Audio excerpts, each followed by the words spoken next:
Hello, everybody, and welcome to the Imperial HoloNet. I am JID123. Today I'm joined by Red and Jake Carlson, and we are here to do another commentary on The Last Jedi. Well, actually, my first, because technically I did the other on Doc's channel, which you can go watch there. So, I'll try to make this quick. This is going to be fun, because you, Jake, are, I guess I'll say not a Star Wars fan. I don't like putting those sorts of words in people's mouths, I don't want to sound like I'm gatekeeping all these things, but, you're definitely this is the movie. This is the movie out of all the Star Wars films that you like the most. So it's gonna be a lot of fun just to hear your thoughts about it. And me and Red Even more than Caravan of Courage. I know. So anywho, let's just get started, people. Have your Blu-rays, your 4Ks, your DVDs, all the way to 000, and press play right now. Did everyone press play? Okay, there we go. Okay. I did. I might be a second or two ahead because Same. PS4 controls are wacky, but whatever. And Yep. now, Jake and I are both using our PS4s. They are not good when it comes to handling with movies. oh no, Oh, jeez. That's probably Yeah. pretty loud. Let me turn that shit down. Well, let's make sure we don't get flagged for copyright. that's why I have mine on mute with the subtitles. But yeah, Last Jedi. I guess during the crawl, Jake, do you want to give us like your reasons why this is your kind of only favorite Star Wars film? Well, yeah, sure. To be fair, I haven't seen Rogue One, and I've heard great things about that. And it's been a while since I've seen The Force Awakens.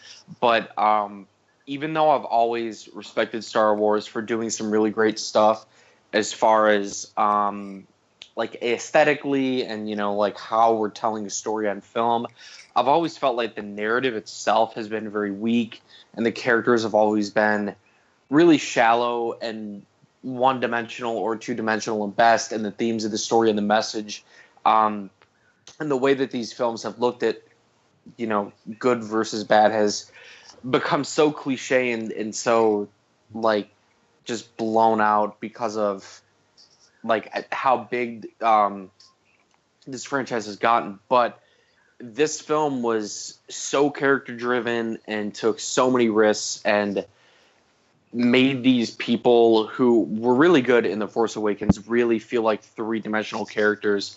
And it kind of didn't feel like Star Wars in a sense because of that, because it was so character driven and everybody felt like a real human.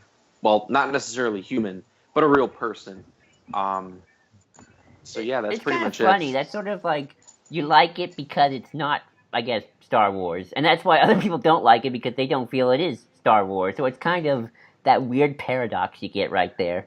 Well, to be fair, a lot of people, Star Wars is famous for, being really plot and continuity heavy. So when you have a fan base that's as large as the fan base for Star Wars is, what happened after The Force Awakens, you guys probably know a lot about this, know more about this than I do, is that people started theorizing really like aggressively as to who Snoke was. We did some of that ourselves. Is Rey a Kenobi and all this stuff. And I think people's expectations to have their theories fulfilled in this film were really high. And so I think that upset a lot of, I guess, just Star Wars fans who have loved this stuff since they were kids, because they want to see X, Y, and Z things happen. But, again, it's not about the plot, it's about the characters. And we could do a whole nother trilogy about Snoke being this, uber powerful warlord who, the hero has to go on a journey and stop. But I feel like it's a lot more interesting to be really, focused on this trinity of characters in Poe, Finn, and Rey, but also having Leia and other characters in the background as well as supporting cast members, instead of just focusing on this boogeyman and Snoke. Oh, I definitely agree with you, Jake. I think if the sequel trilogy has one strength, even Force Awakens, it is the characters. That's why I can forgive a lot of Force Awakens is more A New Hope ring theory elements, because I just really like these characters. And I'm not saying the characters in the other films we got are bad or anything. To each their own. We got lots of Jin fans, we got lots of Rey fans. I'm sure we'll have young Solo fans in the future. Who knows? But yeah, I think the sequel trilogy has done a great job with these characters, and I think Last Jedi takes what was given in Force Awakens, be it there on the paper or just what the performances were giving, and really has enhanced it. And by the way, we're talking over Hux, and I do like the scene, despite how it kind of is silly. I just like saying Peavy, the captain assistant. He's one of my favorite characters. It's interesting to talk about, Star Wars is so platform, and this is character, and that's what people complain about. I think to some degree, though, most of the complaints people had were character-based, mostly around Luke. Yeah, and I'm sure we'll get into that, but a lot of the arguments that people had for Luke being quote-unquote out of character really don't make any sense. But I like that, and this started with Force Awakens, but I think Rian Johnson took this to a whole nother level, which is that Poe is what Han should have been, Rey is what Luke should have been, and Finn is kind of what Leia should have been. And I say that, Jake. I think Poe is more Leia and Finn's more Han. Especially because Finn wants to run. Right, and there are a lot of similarities between multiple, original trilogy characters, which I think is really great and adds more layers to these characters. Sorry if you hear screaming. But specifically with Kylo Ren, I think we can all agree he is what Anakin Skywalker should have been in the prequel trilogies, because, especially in this film, I don't know how you don't buy his inner conflict and his external conflict with Rey and with the Resistance. Definitely. I think it's funny. What is funny about all the characters to a certain extent, I feel like a lot of them are kind of all influenced in one way or another by Han Solo out of all the original characters. Like, Rey has a bit of Luke, but I also feel like she has a bit of Han, just in the way she treats Chewie and the Falcon. Poe's got a bit of Han in that he's like the snarky, kind of cocky kid. Finn's definitely the Han analogy here. Ben Solo is Han's kid, and Leia's kid, obviously. So they all have some Han Solo in them as well, and I find that interesting how Han is kind of, out of all three of them, the original trilogy characters, the most influential. I don't know if that's just because of Abrams, or just because they really like Han Solo, the production crew, but that's just I think he's more influential at this point because he's passed away. That too. And so, like, we're having to deal with his legacy in a way that we wouldn't when characters are still alive.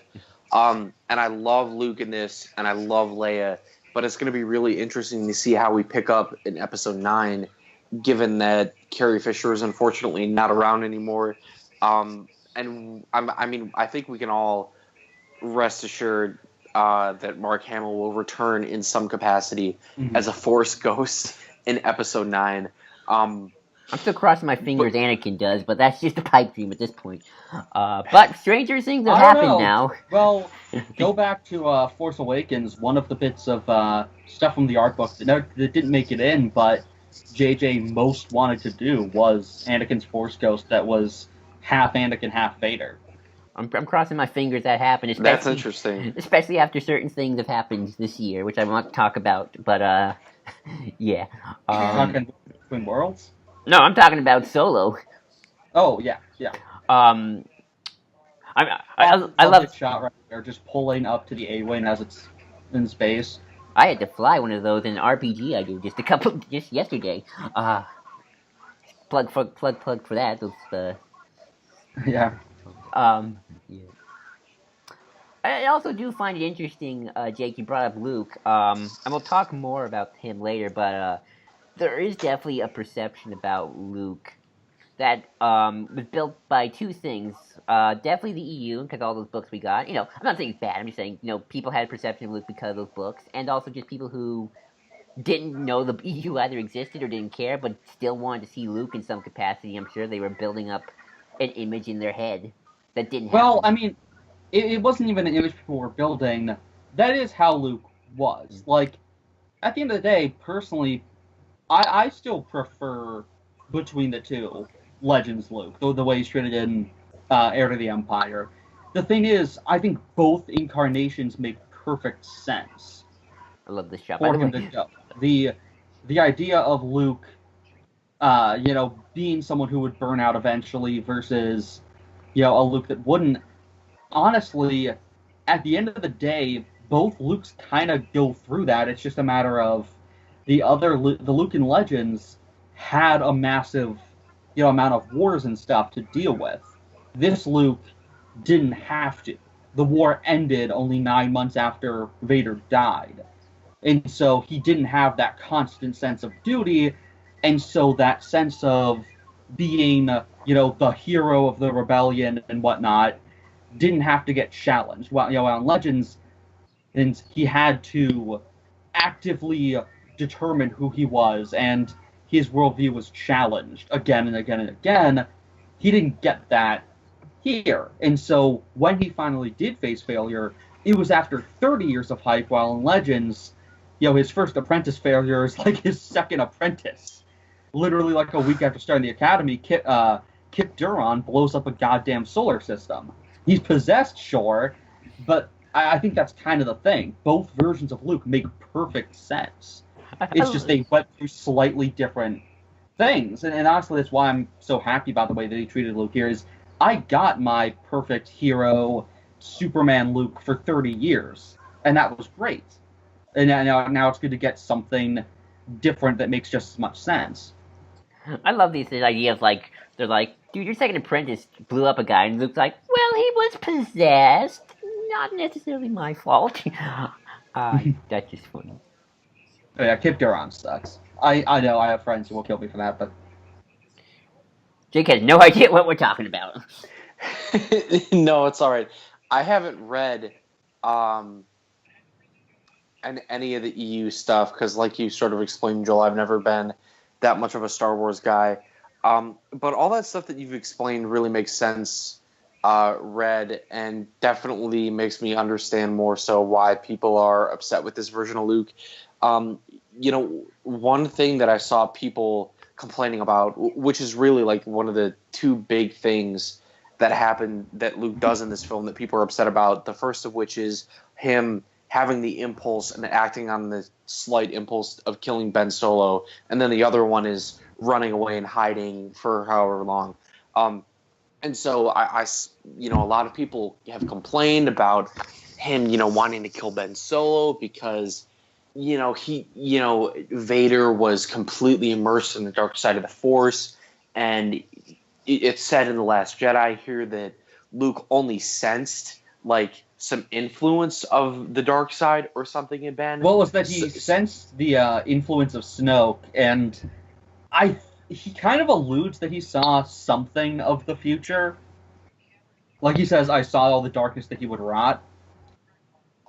Yeah, and so my point is that would be a valid criticism if Luke's whole character arc in the original trilogy wasn't Vader is arguably like the most evil person in the galaxy with the exception of the Emperor, and if there's good in even one of the worst people in the galaxy, that means that there's bad in even the best of us. So my point is that even somebody who is quote unquote as good as Luke Skywalker can succumb to that dark side ever so briefly as it was. But more importantly, like you said, Red, he won the war and he became a legend. Mm-hmm. But, his dad was basically lost to him for all his life. So why would he want to go through, his nephew becoming another Vader and having to fight this war all over again? Why wouldn't he try to stop it? Yeah, just that 1 second impulse. And I love the face he makes when he says, like, all I was left was a flawed man and shame. It's like, just the look on his face. It's like, yeah. Sorry. Now that I think about it, I think maybe part of the hesitation people had also came from the fact that in Legends there was a whole thing with the character who's kind of the equivalent for Kylo, Jason Solo, and his fall to the dark side, and the fact that Luke kind of just gets to a point where he's like, oh nope, there's no redeeming him, kill him, and some people really resisted that, and so I think to some degree that's why that annoyed people so much, was because they had already had to deal with that and didn't like it there. I do know a lot of people always say that when they throw criticisms of the sequel trilogy in general, that's like, is they say, oh, it's just whatever that series. Is it called Legacy of the Force or Legacy of the Jedi? No, sorry, yeah, you're right. Legacy of the Force. Yeah, like it's like, oh, this is just Legacy. I of the love how Force. he just throws a lightsaber away. Oh, it's so disturbing.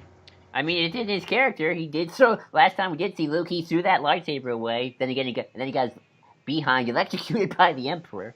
It's like, don't throw it. Just you could deactivate it. Don't. And this is another thing that I really like about this film, is that we're willing to criticize the ideologies of the quote-unquote good guys in previous films. Like, that's something that we're like. Luke in the original trilogy is the good guy through and through. He may be tempted. He may be young and immature and not trained. But I don't think ever for a second we're supposed to think that what Luke is trying to do is nothing but completely good. Empire. That's all I'm gonna say. That's that's fair. But I like how prequels- we're willing. That's the whole lesson of Empire. Yoda's whole thing of, if you believe in what they stand for, you will let them die. I think the prequels tried to do that. How too successful, that's a debate. But I think they definitely tried to. Those films were trying to make the waters muddy. Actually, I read a good article about this on 1138, and they were going about how the prequels, that conflict, the Clone Wars, in some ways is kind of the most grayish conflict. Like, because, you got the Separatists who are ruled by Sith Lord and, Sidious, but you got the Republic who's ruled by Sidious. They kind of like, it's a lose-lose situation, even though the Separatist was always meant to lose. And their whole thing was like, in some ways, the sequel trilogy's conflict is probably the most light, dark ever. Like, the First Order is like the most evilest thing, even like overtly evil. Empire's evil, of course, don't get me wrong, but it's like, these guys are just like crank it up to 11, and I love Snoke Throne Room, by the way. It's amazing. Well, even though, the Empire is evil, don't get me wrong, but for some people, you can kind of see why they would like it. I'm not saying they're right. Well, the thing is, they had to play. They were the power in the galaxy, the and government. so and so with that, there's going to be enforcement that isn't completely bad. They're going to have to do some things to appease people, because they are the entire galaxy. This is just the Imperial Navy, essentially. Right. Like, you strip away all the pretense with the First Order. There isn't any pretend acts of mercy with them. I love these. I really like this scene for some reason. I don't know why. I just really do. This is like my favorite scene of Snoke. Mm-hmm. But yeah, with the prequels, we definitely do that with. I mean, how does the Clone War end? A Jedi Master who, because Mace started in Episode 2 saying the Jedi are not only not soldiers, but we are not a Jedi could not be an assassin. That Dooku could not hire someone to kill someone because he would never do that. And how do we end that trilogy? Him standing over Palpatine planning to assassinate him. Say what you will about how we get there. That is really, an interesting dynamic there of the Jedi have kind of broken to a certain point. Like, they've been through hell, and out the other side you get Anakin and all these people who are just, have PTSD. They've snapped. They're, like Mace says in Episode 2, we're keepers of the peace, not soldiers. And they couldn't cope with that. They couldn't handle that. And to some degree, Luke is kind of the opposite. He was a soldier, not a keeper of the peace, and he had trouble in peace times. He couldn't deal with peacefully, solving everything with Ben and dealing with... It's like a Vietnam vet who's coming out of the Vietnam War, except, I mean, in some ways it is, because it says Black, like, the original trilogy is supposed to be Nam. I want to call it Nam, sorry. And, Luke's gotta deal with that. Oh, sorry. Oh, by the way, I'm curious what you guys think. Do you think they dropped the whole Kylo's, like, a Vader fanboy here? Like, did you think they forgot it? Because it's not really as in the forefront as it is in Force Awakens. I mean, he just insulted him for that. Well, I don't think they forgot it. I mean, the scene that we're watching here is all about that. Okay. But because I mean, at least the way I'm reading it, and this could be completely wrong, is that maybe he thinks that being Vader is not good enough at this point. Do you think he only became a Vader fanboy to please Snoke? Like, he doesn't actually... He wasn't... Like, when he found out he didn't instantly become one, like, he only became one because Snoke was like, "You're Vader's kid. I like that." And then he's like, "Snoke likes me because I'm Vader's kid. I'm gonna be just like Vader to please my good old Uncle Snoke." I think it is definitely an intrigue thing there. I think that is all him, and that's what Snoke's playing at. That's a good point. And that's what he's upset about, yeah, that being the Vader isn't all it's cracked up to be. And that he isn't good enough, in Snoke's opinion. Hence why he kills him. He isn't beholden to him the way Vader was. And at the same time is even more beholden than Vader was, because he's so damn obsessed with proving himself and saying, "No, I'm better, I'm not Snoke, I'm better than him," that he's even more dictated by Snoke's legacy and Luke's legacy and whatnot. Really quickly, we just had a really interesting shot when Rey was talking to Luke with Chewbacca, when Luke stood up, and in that shot, Luke was standing above Rey, just ever so slightly, but then Chewbacca was ever so slightly above Luke already. So, like, in the frame, you have Chewbacca sitting, I think, Rey standing, and then Luke getting up. And I think that does, like, shots like this are one of the reasons why Star Wars became so big in the first place, is because they know how to tell a story on film so well. I love also Luke's line of, like, "What am I gonna do? Take down the First Order with my laser sword?" Like, I like that. Like, I like that scene, and I like the, as they call him, the Superman Luke too, and that stuff. But sometimes I feel people think Luke can do everything, and I feel like not everybody, obviously, but I feel like sometimes they forget that. At the end of Return of the Jedi, Luke didn't have this, like, epic showdown with the Emperor. That happened in Dark Empire. He got his butt whooped. Like, he was screaming and getting electrocuted, and it was only because Vader saved him that he didn't die. Technically, he did throw his lightsaber and left himself defenseless, but still, he did get his butt whooped by the Emperor big time. Like, there is no epic showdown. Well, I mean, he does have his epic showdown with Vader. That was epic. That's pretty epic, that's true. Epic tragic showdown. I love that turning shot, by the way. That's always a good one. Mm-hmm. This is one of the best, like, handling of montages I've ever seen. Mm-hmm. I love just the way the island looks. It's so mystical. Like, and I love... sorry, go ahead, Joe. It just feels so unreal and, like, magical. You could even say it feels like I've been here before in a dream. Yeah. I love the thing that sort of pulls Luke back into action is Rey sort of opening herself up to the dark side. Like, that temptation that was there for his dad, himself, and Ben. And even though he's, become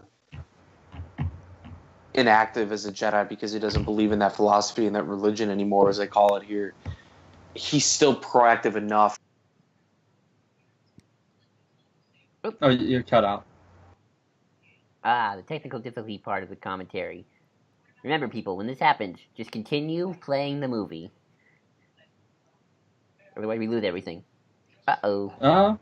Can you hear me? Uh-oh. Can you hear me? Jake is done. Mhm.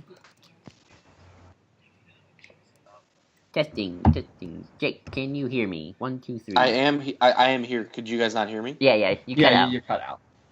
Oh, sorry, my bad. I don't know what happened. I couldn't hear you guys either. It was weird. I love these books.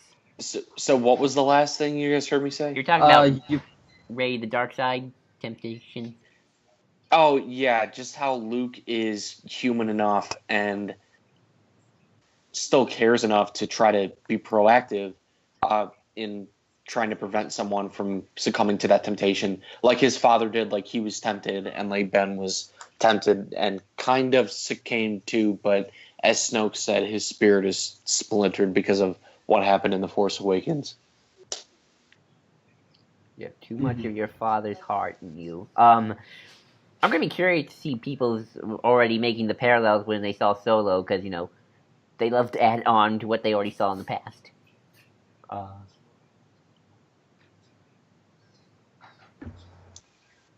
And what's interesting, sorry, Joel, this is quick, is that one of the first like serious things Luke says to Rey is, "Who are you?"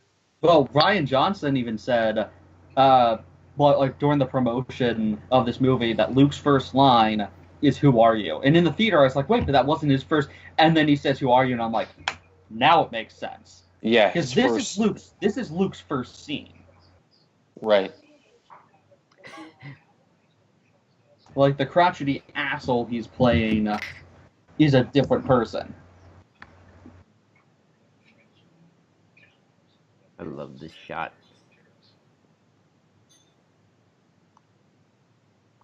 Hope. Love it. No, Jake, I would be curious to if you ever would read like an EU novel or something, just to see how you would like it or not. Especially if it's one of like the really good ones too. Yeah, sure.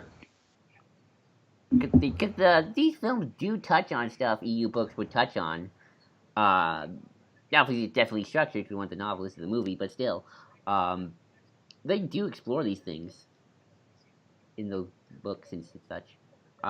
Yeah. This is a good shot. I love just seeing the tiny food. And you had Poe's arc, and I love Poe's arc.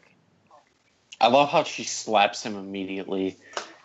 It's been said before, but Leia is really one of the only characters who has everything figured out in this film, and that's great. Oh yeah, I love her role here. Dead heroes, no leaders.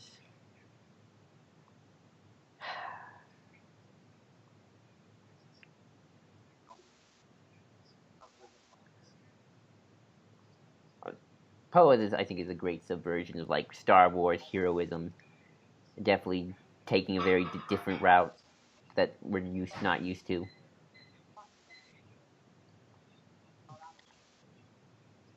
Sorry, folks. Sometimes I just think we just get so immersed in this film. Oh, there's Admiral Akbar.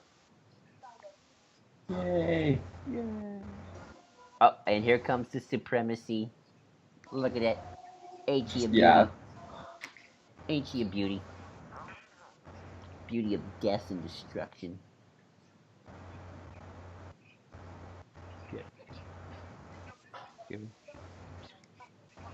Sorry, folks. We get so immersed in this film. It's hard not to just sit down and just kind of watch it. It's impossible. I love how this was kind of seated in Rogue One. The whole tracking, hyperspace tracking. Mm-hmm. Well, maybe not seated, but definitely something picked up on.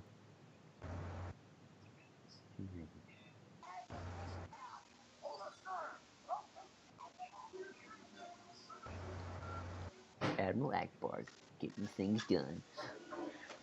As always. Mm-hmm. And I love how the cargo frigate's the first to go down. It's like, yeah, that ship really shouldn't have been hanging around.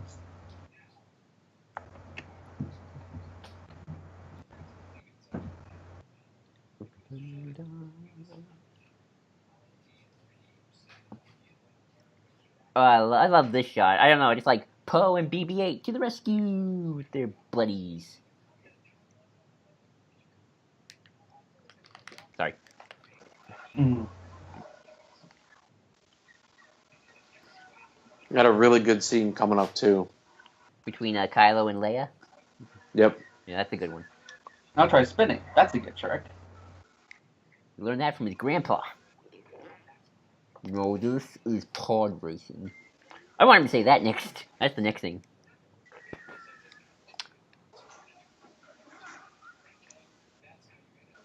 And this moment's just horrifying. Like, they didn't even die in battle. No, but they just get fucking blown up in their own hangar. Not everyone gets a hero's death. It is kind of. I'm going to be kind of going a little off rail, but not really. But like, Admiral Akbar's death is both sad and tragic, but yet, I don't know. I feel like if he should die in the field of war, just sitting in his command chair. Mm-hmm.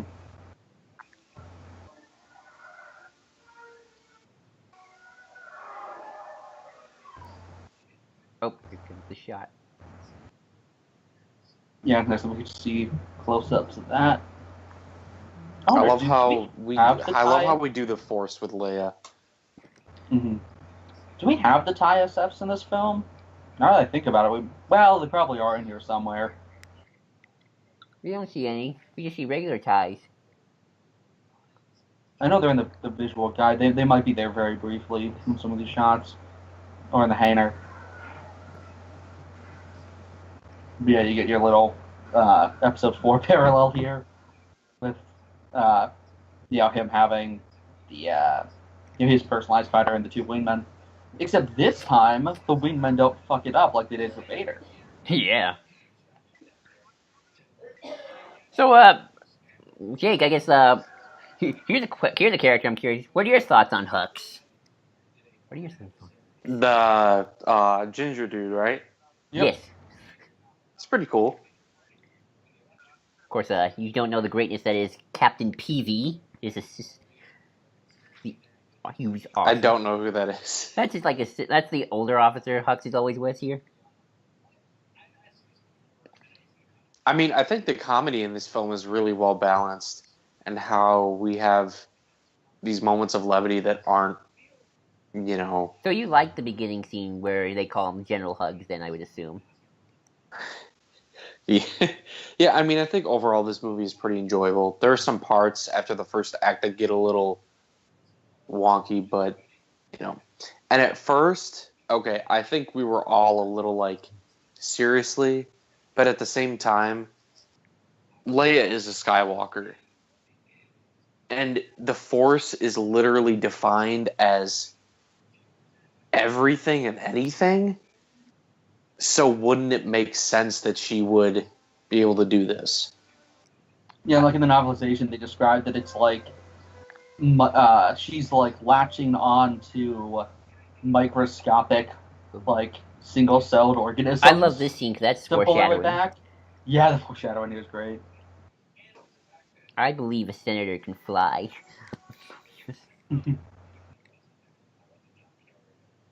I still can't believe they had the guts to keep this in the movie, to be quite honest.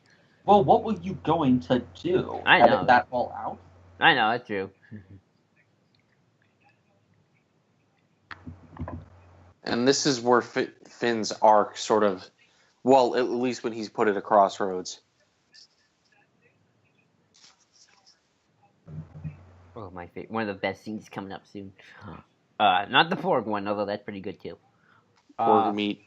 What do you guys think about the whole, they kind of just had to regurgitate Finn's arc again? I've heard people complain about that. I don't think it's really regurgitating. Because he only went to Starkiller Base in Episode 7 for the sake of saving Rey, because he owed her. That's true. Yeah, it's not redoing his arc.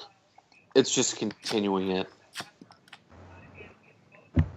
Because he, up until that point, really hadn't made a decision.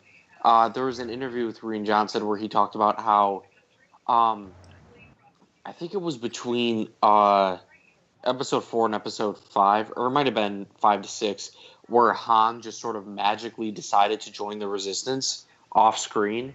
Where, like, we end one movie, and he wasn't, fully invested.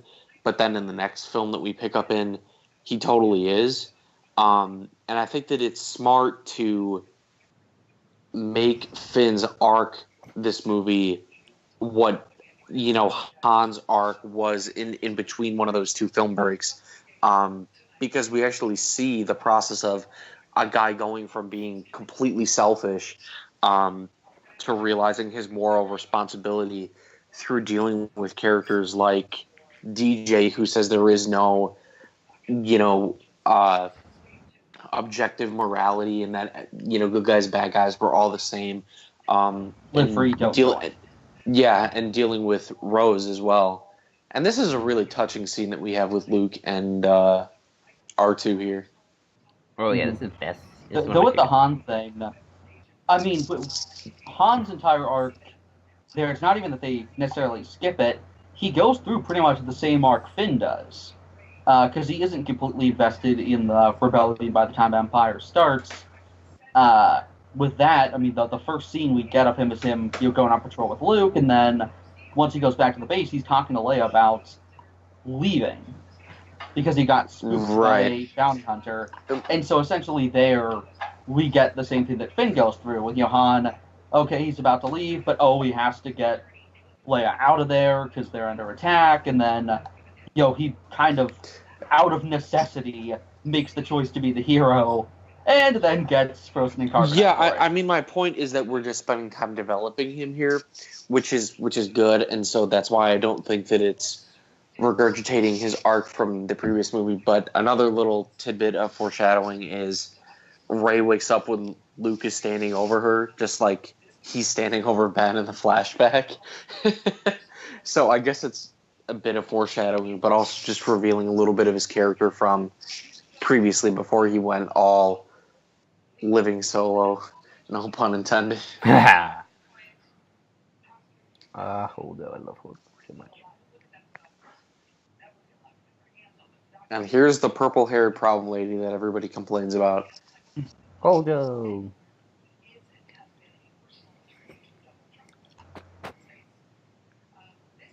I love Holdo. I don't care what anyone says. I think we kind of get a scene somewhat similar to the briefing in episode 6. Which is a lot more stern than Mothma was.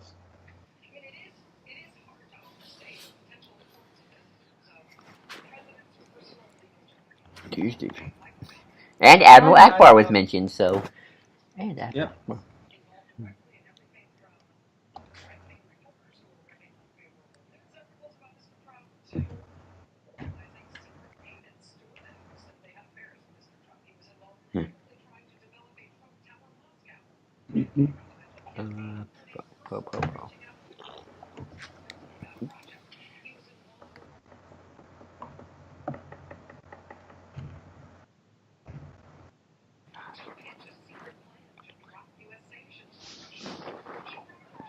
I love how nonchalant everyone acts around Poe now.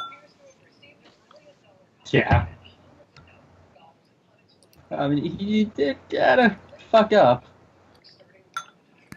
Yeah, it's kind of his entire arc. Poe screws up big time.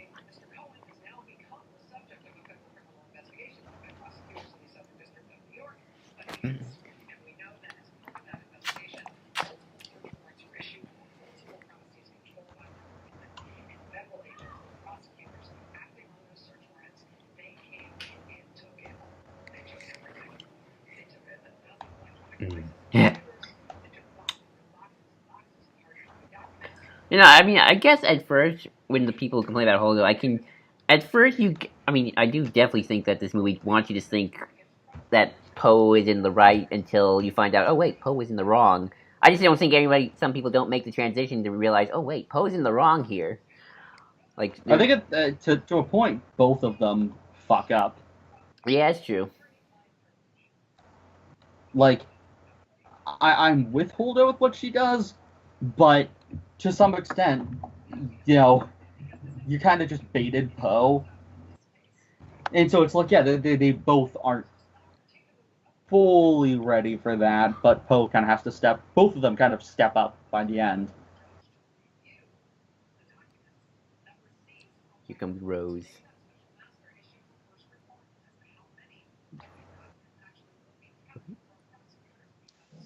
So to get in the whole Finn Rose thing, because this is where this starts, all of this works thematically because all the main characters in this film fail to some extent, except for, I mean, kind of Leia, but not really. Well, I mean, the bridge does get blown up.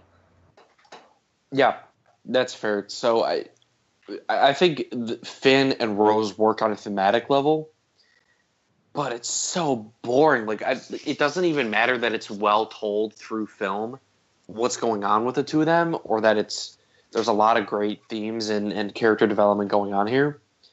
It's just really boring compared to the other stuff. And I guess that's not technically a bad thing because I guess initial lack of tension that I felt and that a lot of other people felt when watching these two characters interact versus Rey and Kylo sort of strengthens the conflict between Rey and Kylo on screen because you have this super action-packed character-driven stuff, and then you have the Rose and Finn stuff, which is really character-driven but much more quieter in the moments that they're trying to tell. I can get that. I can understand that. I didn't have a problem with it when I watched it. I was kind of just immersed in all this. Well, actually, when I first saw this, my brain was like trying to figure out the plot of the movie as we went along, and that's not a good thing to do, folks. To a certain extent, because you're just gonna confuse yourself and hurt your brain and hurt my head. So it's sort of like, oh wait, are we going to do this? And then we wait, we didn't do that. Oh, good. Oh, and then like, oh wait, are we doing this? Are we doing this? This Star Wars? Oh wait, we're not doing that. We're not doing that. So the subversion, I guess, was working. But I wasn't completely bored with it. I thought it was fun. I like these two. I like Rose. Mm-hmm.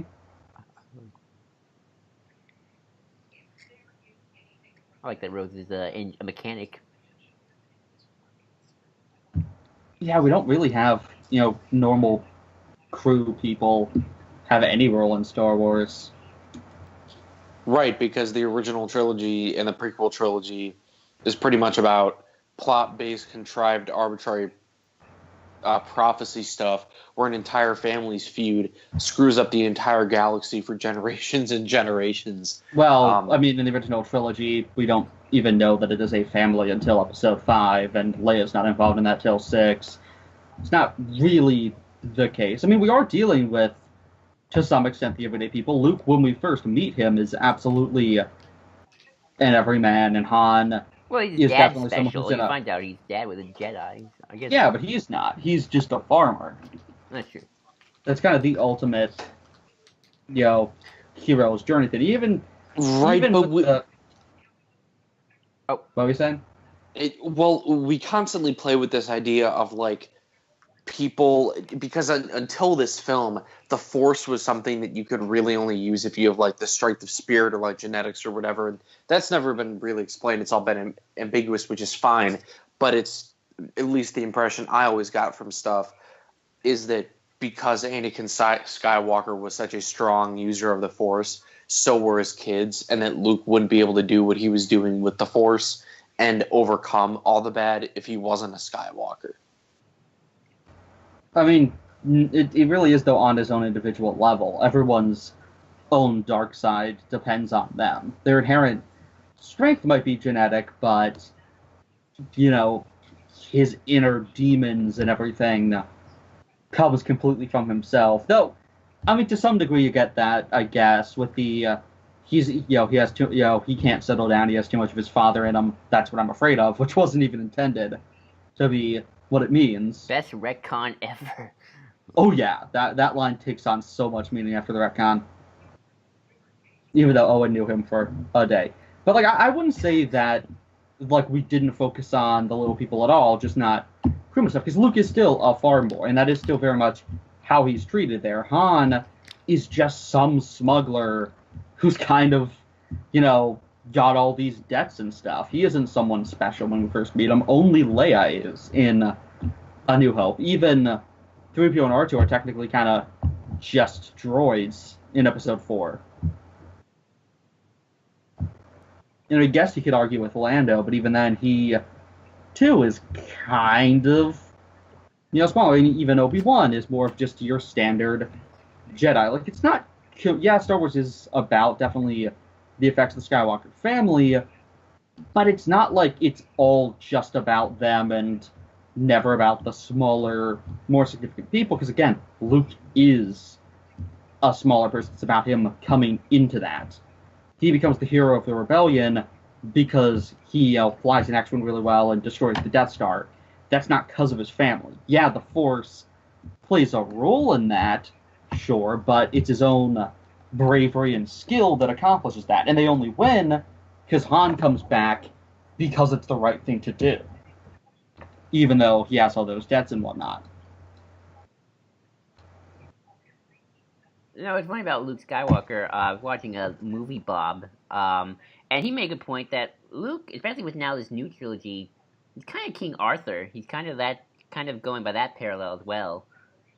I don't know much about the King Arthur legend, so it's like, apart from the weird educational Disney version, but it's like, about kid who was nobody, found out he could be special,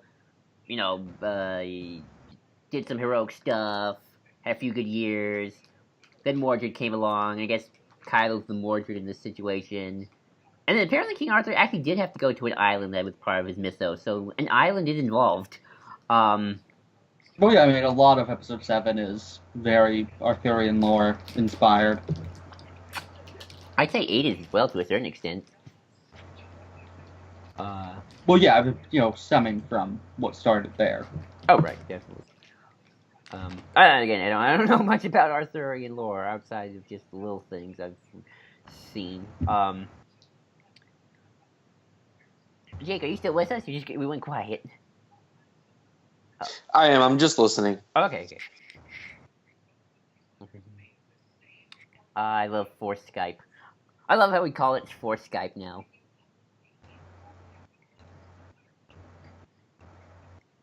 People have made funny comparisons, like Rey's whole arc is it's just like her going on Tinder and finding her first online boyfriend that does not go well.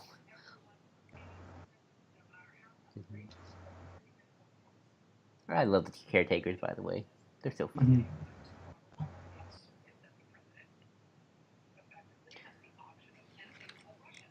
They really did a good job, I think, of playing with Mark Hamill's new raspy voice.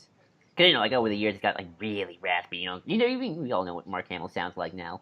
But I think it's sort of it first takes you a little out because I'm so used to Luke from 30 years ago. Because that's the last time I heard Mark Hamill play the character in film. But then it's oh yeah, that's perfect. This works.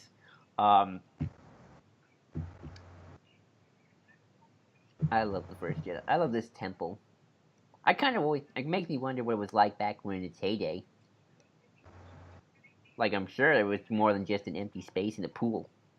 Well, I mean, I wonder, with this entire place, was it always covered by water? That's a good point, too.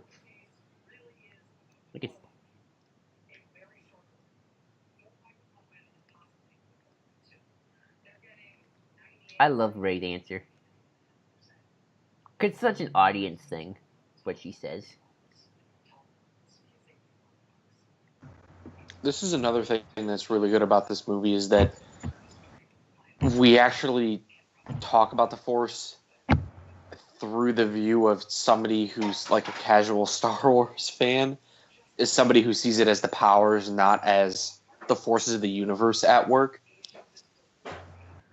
I guess that's what we get with the Obi-Wan scene in A New Hope. The Force? The Force? What I love about Rey, and it's she is what they call an audience stand-in, and that's not a Mary Sue for anybody out there who wants to say Rey's a Mary Sue, which he's not. But she's definitely she's like she's definitely the audience. She's the person who's like, she's definitely the person like who knows Star Wars, like who watched the movies and maybe like read the books and stuff like that. Like to her, that's sort of like it is legends to a certain extent. Now she's coming into this world and she has her perceptions. She is essentially a Star Wars fangirl in the positive aspects that come with it. That's sort of the meta commentary going here, which I've always liked that idea. If there is like a meta commentary going there, and I've never been big on meta commentary because sometimes I feel like these people are looking in too deep or just like picking things that might not be there. But people who do make that argument, I think, do have some grounds on it. If you don't believe it, that's cool. That's just where I stand. I mean, it definitely starts in Force Awakens. Oh, definitely too. Her sitting with the X-Wing helmet and whatnot. Oh yeah, she's like, to her, this is like she knows Star Wars. Like, I love this scene. It's just so magical. Exactly, and this is the balance, and then the dark side is outside of it. It is the corrupting element.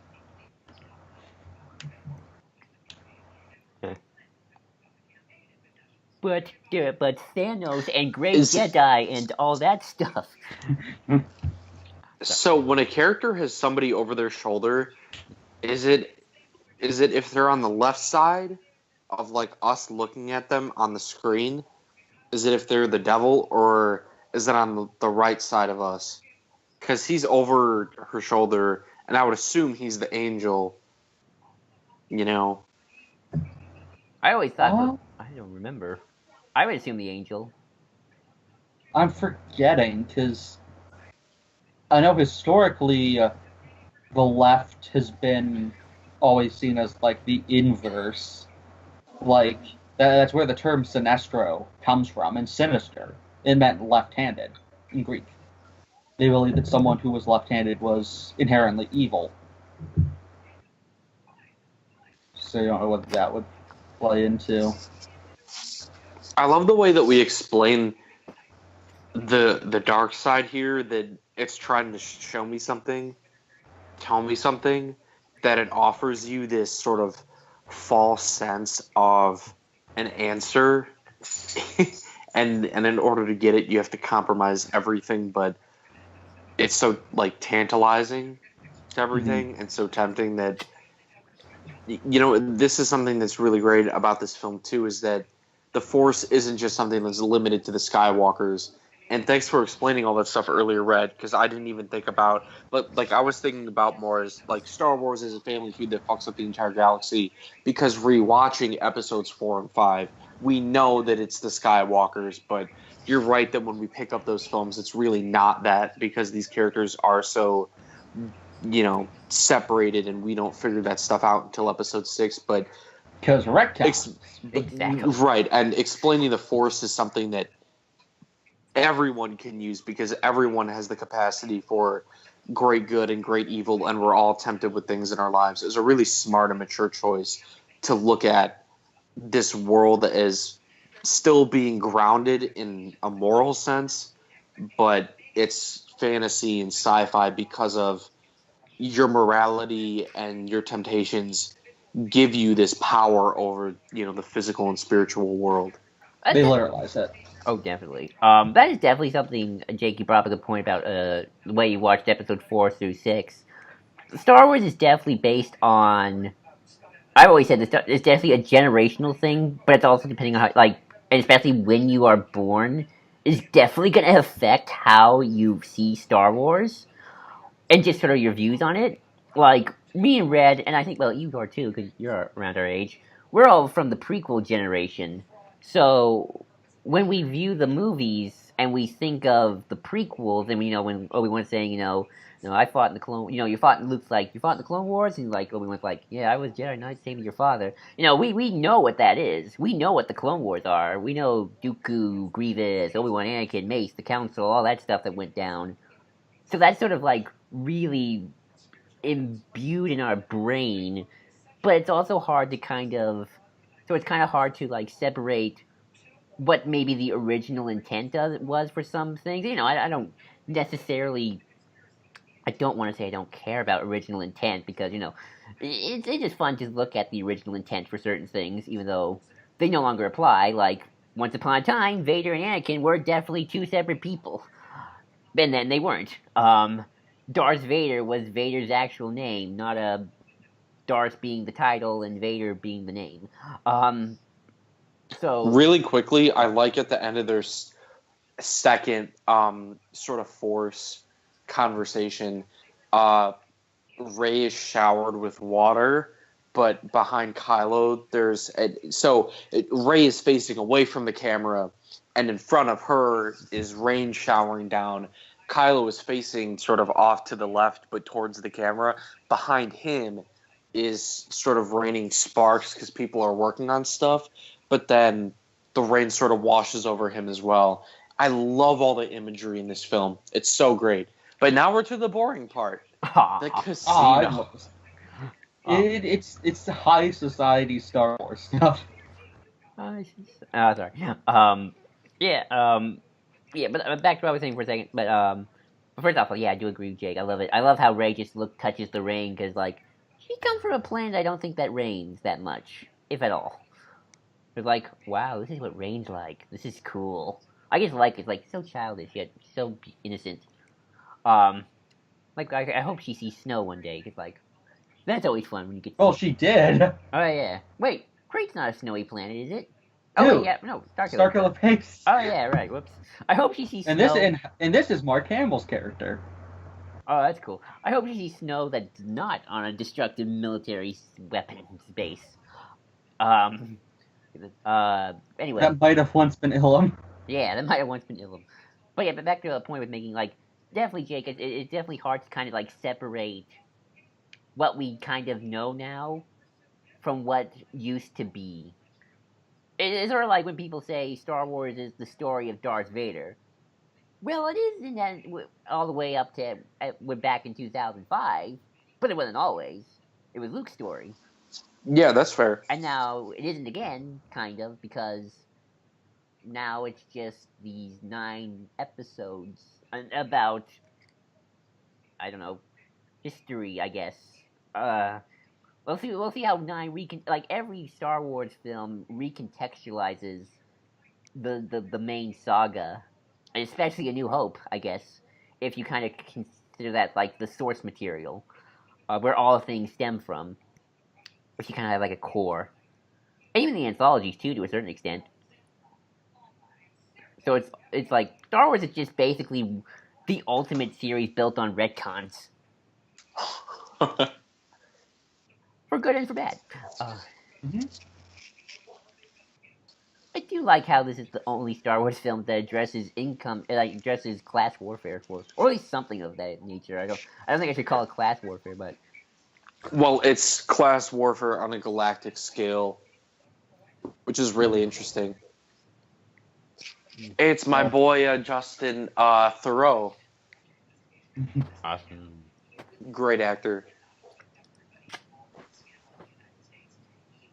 I wonder if we'll see him again in some of the EU stuff, because he does seem to be a good guy when you look at his other stuff, and he's friendly to the cause of the rebellion, and Maz and him have a horrifying past that I do not want to see. I do. That'd be cool. I'd rather not see their past. I'm just going to say that. At the very least, I hope when they do it from a certain point of view, Last Jedi edition, he gets the story. Oh, they need to do a certain point of view. They sort of did with Tales of Canto Bight, which they should have. I guess they kind of did for each of these when you think about it, because we got the Aliens book for Force Awakens, and Tales of Canto Bight was our thing, and then sadly the other films didn't really get much with that, which sucks, because a book all about the the card game table in Solo would be amazing. Oh, that'd be awesome. By the way, we're talking over this, but I love this scene too. I just like seeing Rey train with her staff. Mm-hmm. everyone says, oh, Rey's a Mary Sue, or how did she get these force powers, and how did she learn so quickly? And I can understand some disparities like the mind trick in Seven, but people are fast learners sometimes. Rey seems like Well, the point of this movie is that anyone can access the Force. It's not about a genetic thing like the Skywalkers. So there doesn't need to be some explanation of she's a fast learner. It's the Force awoke in the last film, it's very woke. and yeah, and so people are going to become more stronger, more proficient in using the Force. And so after this movie finished, I'm really interested to see what the next film does with how is the galaxy at large sort of tapping into the Force and using it, because that's really the question this movie raises with that boy that we just saw on the casino planet, who uses the Force at the end of the film to pick up the broom or the stick or whatever, where you just have random people out here using the Force. Some are good, some are bad, and some are in between. What does that do to the war? That's a really interesting sort of premise moving forward into Episode 9. You kind of get the sense that Luke did have a small academy. Like, this has always kind of been the case, but without the Jedi, they didn't have an outlet. You had all these, there were probably people like Broom Boy and Rey all across the galaxy in the past 30 years, and in those 19 years between the two wars, and they didn't have anyone to guide them. They need their Xavier School for the Gifted. Exactly. I mean, a lot of them probably got killed by the Empire, or Qui-Gon has that line in Phantom Menace about some of the best gamblers in the galaxy are for sensitive. Yeah. Oh yeah. By the way, we skipped over it, but Darth Sidious got a name drop. I still love that. Yeah. I will say. I understand that, especially after Solo, now that like the sequels kind of do drift away from the prequels imagery. But I will say though, I think thematically they do build a lot on what the prequels were trying to do. Like, I feel like if you did an episode 6, 7, not 6, 7, 8, 7, 8, 9, sorry, add one, where Luke just somehow gave up on the Jedi, like if that's where we met him, like he gave up on the Jedi, I feel like audiences wouldn't have bought it without the prequels, because in some ways Luke is the avatar for the Jedi naysayers. I think that's the point. Like, they're wrong, but he is the avatar for the people who like saw the prequels and then got really disenchanted with the Jedi. And I think that only works because the prequels exist. Well, like so much of this comes from the prequels. I mean, the whole terminology of light side and dark side with the Force stems completely from that. The fucking opening conversation of Force Awakens is prequel elements. Oh, definitely. The way we contextualize the Force stems completely from that, and from Rebels, because so much, or not Rebels, sorry, Clone Wars. Oh, right. Because so much of this stuff, was more developed in that way, especially because Clone Wars is, fucking like 100 hours of Star Wars. Lucas's vision. Definitely. And, again, like in the original trilogy, like we have no reason to think the Jedi are flawed or can make mistakes. We think they're perfect. We think they're the greatest thing since sliced bread because they're all of course dead. We do get a little bit of a sense of that by 6. Yeah, that's true. With Luke's, or not Luke, Obi-Wan's lying and whatnot, and him, Yoda's kind of like, kill Vader. I don't know. Well, Yoda's kind of like, I don't think he can be redeemed, and Obi-Wan's just like, nope, kill him. Yeah, that's definitely true. We do get a sense of that. But I'm curious. I kind of forgot how much of that backstory was developed. Like, because definitely in New Hope, we think the Jedi were like literally hunted down instead of them. They were. Well, they were, but sort of like you kind of brought this on yourselves. You kind of screwed up here. More gambling. I love the guards. I just love the costumes. Oh yeah, that was one of the first things we got to see, and the Canto Bight guards are fantastic.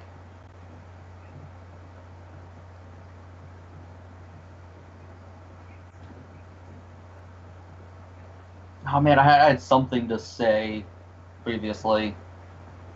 Was it about Canto Bight or the Jedi? Because that's what we were talking about. I think it was Jedi related. Alright, well.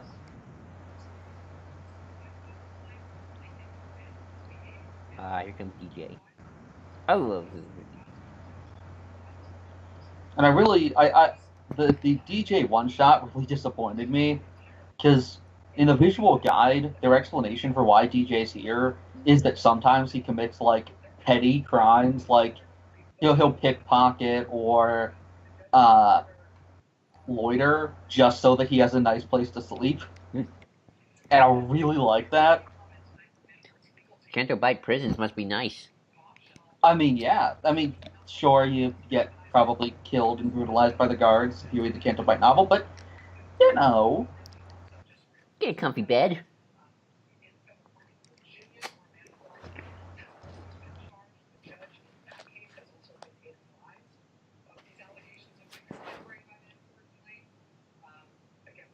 I do love though DJ is still like a great hacker.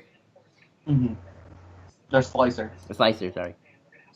And the fact that we have an actual Slicer in a Star Wars film finally, that's nice. Especially because it's usually just left up to droids. And the fact that BB-8 fucks these guys up. Dude, BB-8 has a kill count.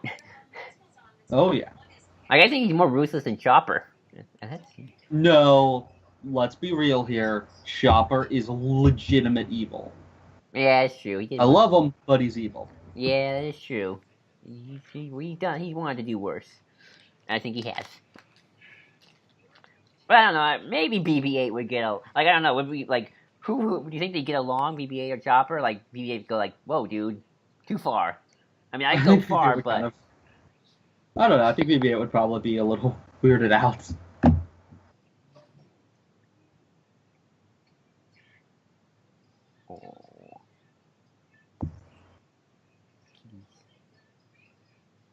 Our Lord and Savior, Space Horse. Space Horse. Woo!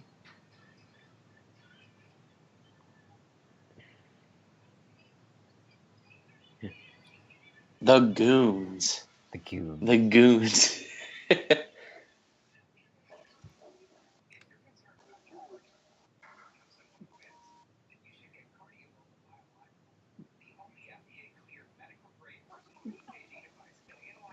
I love the ring. I hope they got to make one of these as a toy or something. I want one. I would totally buy a Rebel ring. Or Resistance. Rebel Resistance. Oh, cool. Phoenix Squadron, I guess. Phoenix Squadron ring. No, I think those were around. No, I think they're all Rebel rings. I think I read in the visual dictionary, the senators from the rebellion had those to kind of indicate I'm from the rebellion. Well, so then it's Phoenix Squadron, because that's Sabine's symbol, more or less. Oh yeah, that's right. Yeah. I mean, I guess it's slightly different, which I love the fact that one of the people in Rogue One has the exact Sabine thing. Oh yeah, it's just like, did Sabine straight up paint that on his helmet? Because if so, that's awesome. You know she would. Oh yeah, I bet you didn't even ask. Like, it just does that to random pilots' helmets.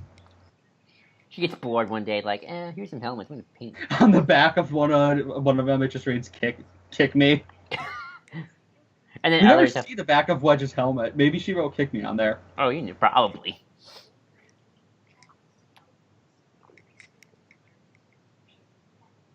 And then with others, she's like nicer and makes like these epic designs. I love this. This entire sequence is great. Too bad they cut out the whole bathhouse scene. That was epic.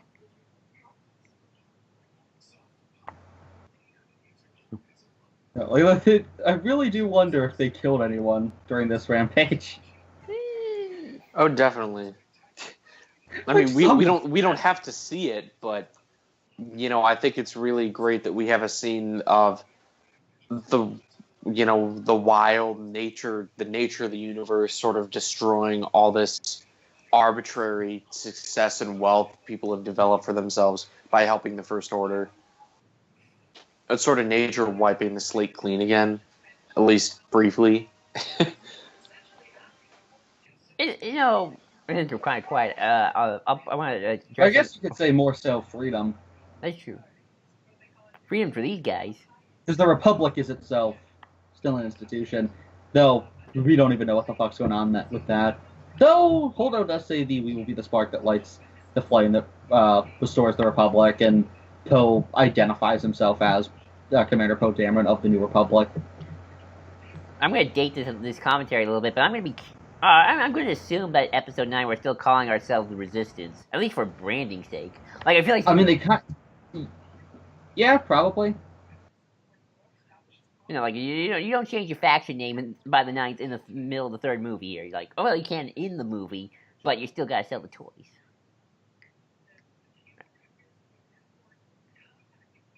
I mean, I guess it can be no different than the Grand Army of the Republic being the Army of the Republic. It's just the Resistance is the army for them. Or I guess you could say the Corporate Alliance's army is the army for the Confederacy of Independent Systems. That's true, and we just call them. You don't have to share the same name. And we just call them the Separatists throughout most of the movie, anyway.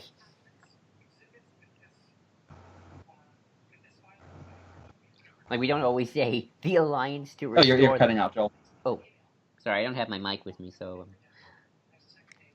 On the Libertine is such a cool ship. Can you hear me? Yeah, we can hear you now. Okay. I was gonna say, we don't call ourselves the Alliance to Restore the Republic every time in the original trilogy. We do in Rebels, though, and that's cool.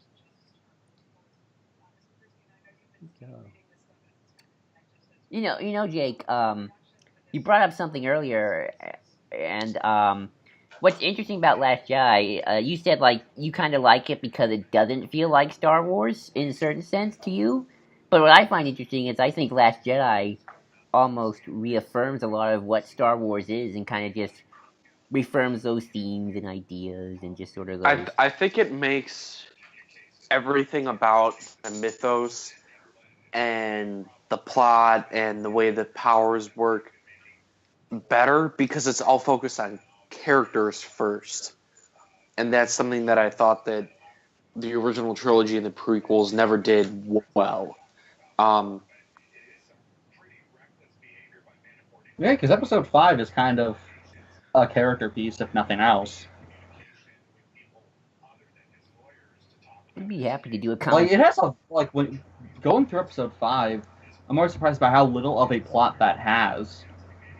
More or less, it is just, Empire is coming, they escape the Empire, Luke escapes the Empire, they are in an asteroid field, Luke is training with Yoda. That is the entire plot of that movie. Everything is dependent on the character interactions. You get, like, stretches of no fighting, just completely conversations. Side note, Ben Swallow memes inbound. Yeah. Oh boy.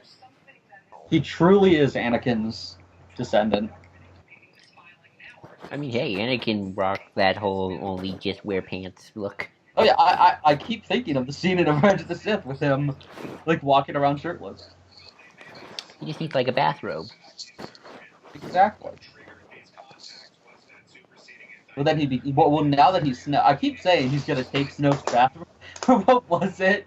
Ryan Johnson retweeted a picture that someone had that was Ben wearing Snoke's robe, and still attached in the robe was Snoke's arm and, like, half of his body. Yeah. So like, the arm that fell off, he has his arm through, but the entire rest of the body is just hanging limply, and it's like, Jesus.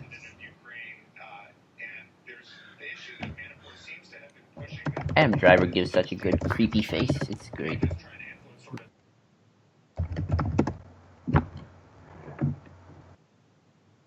Are you looking for the picture?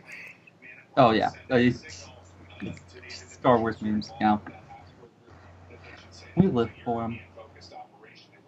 Oh my God, I've seen the Jocasta knew as Snoke memes. Yeah, I was rooting for that one. That one would have great.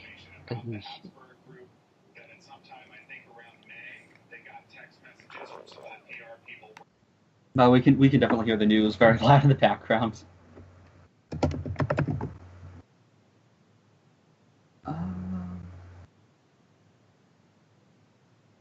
And this cave thing just looks horrifying. Like, I don't know if that is what I think it is, but those look like hundreds of worms climbing their way out. Oh, people being like, how can Rey swim? And I'm like, that's not swimming. She's doggy paddling. Look, that is not gracefully swimming all of a sudden. That is managing to barely not drown. That's how I would swim. Oh, yeah. I cannot swim. Me neither. Here comes a really good scene. Yeah, and I love the fact that, going back to what Jake was saying, like, with the dark side, you give it everything, and that fact that at the end, all you're left with is yourself. And it reminds me so much of the thing from, God, what am I thinking? The Dark Poem? The Revenge of the Sith novelization, with, Anakin kind of creating this idea in his head of Vader as a separate entity, and the whole thing of the dragon. And at the end, that thing of, it was just you. It was only you. You have nothing to blame but yourself. Right. It forces you to be really honest with yourself, which is why I think that backtracking on this whole Rey is a nothing thing is a really bad idea. Mm-hmm. In the next film, at least. Yeah. And I mean, kind of what's so interesting here is, like to the truth thing, the dark side always tells you the truth. Yeah.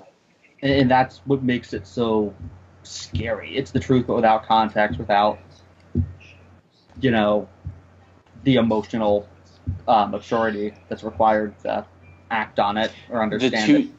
The two shadows here become one and reveals herself. That's so interesting. Like, I could eat that stuff up with a spoon all day. Have you read the there's a young there's a I think it was a, not manifesto, but like a manuscript or something that Carl Jung wrote, or it was someone's manuscript about Jung, and that was what Rian Johnson said is one of his major things. There's a whole thing about the shadow and the Jungian archetype of the shadow. Yeah. That's exactly what this is like. And it so perfectly shows why Ryan understands the Force better than a lot of fans do, with the kind of establishing that that shadow is not you unless you make it yourself. It's there and you have to be aware of it, but it isn't what you are unless you choose to act on that. Right. And that's the nature of the the light and the dark. Rey sees it, and I love the fact that here they both think they're reaffirming each other's worldviews, where she went in and saw what the dark side has to offer, and his interpretation of that is, oh, she now understands that is all there is, and she thinks that he is understanding. I mean, oh, he's on my side. He knows the dark side, and it is empty. And so they both see the same thing and think it will cause the opposite reaction for the other. Ooh, their fingers are touching. Their fingers are touching. So, would you guys want them to be more like brother-sister, like Luke and Leia, or have more of a romance? How brother and sister were Luke and Leia in the original trilogy, because these two haven't kissed, and those two did a lot. Right. And to be honest with you, I don't want there to be any romantic chemistry between the two characters. I mean, like, there is some tension there, but I like them more as two people who could have agreed and who could have agreed to be either both good or both bad, but they both chose a different path. And it could have been Rey chose to be bad and he ended up choosing to be good, or it could have been the way that it ended up being, but both of these characters just ended up naturally, sort of being in opposition to one another. And I love how aggressive Rey is here, how she's not afraid to strike down the myth and pull his own or his dad's lightsaber on him. Mm-hmm. Oh, Like pretty much, it's like, yeah, okay, you little shit, like talk. Like essentially in this scene, she is the Jedi. Like this is more or less the Obi-Wan berating Anakin scene. With the come to your senses, Anakin. It's kind of funny that she's the Obi-Wan, and don't not to start that whole thing, but oh no, you when opened. when it comes to Jedi, she is definitely a lot like Obi-Wan in a lot of regards. And it's interesting to see just how similar Luke is to Anakin, especially here. Oh, definitely. As for the point about brothers and sisters, Jay, I'll say this. Like, and I'm dating the commentary again, but I definitely want Kylo's whatever they do in 9. It can't be Vader-esque redemption, but I also don't want it to be Rey just stabs him in the heart. Like, it has to be more complicated than that. I feel like it has to be. It has good taste. That's kind of like where I stand. Like that's kind of where I stand right now on that. Like, it can't be just Kylo throws Hux down the ventilation shaft to the core, but it also can't be Rey Kylo fight, Rey kills him, the end. I don't know. It's definitely complicated. I agree, and I think in this moment they're both right.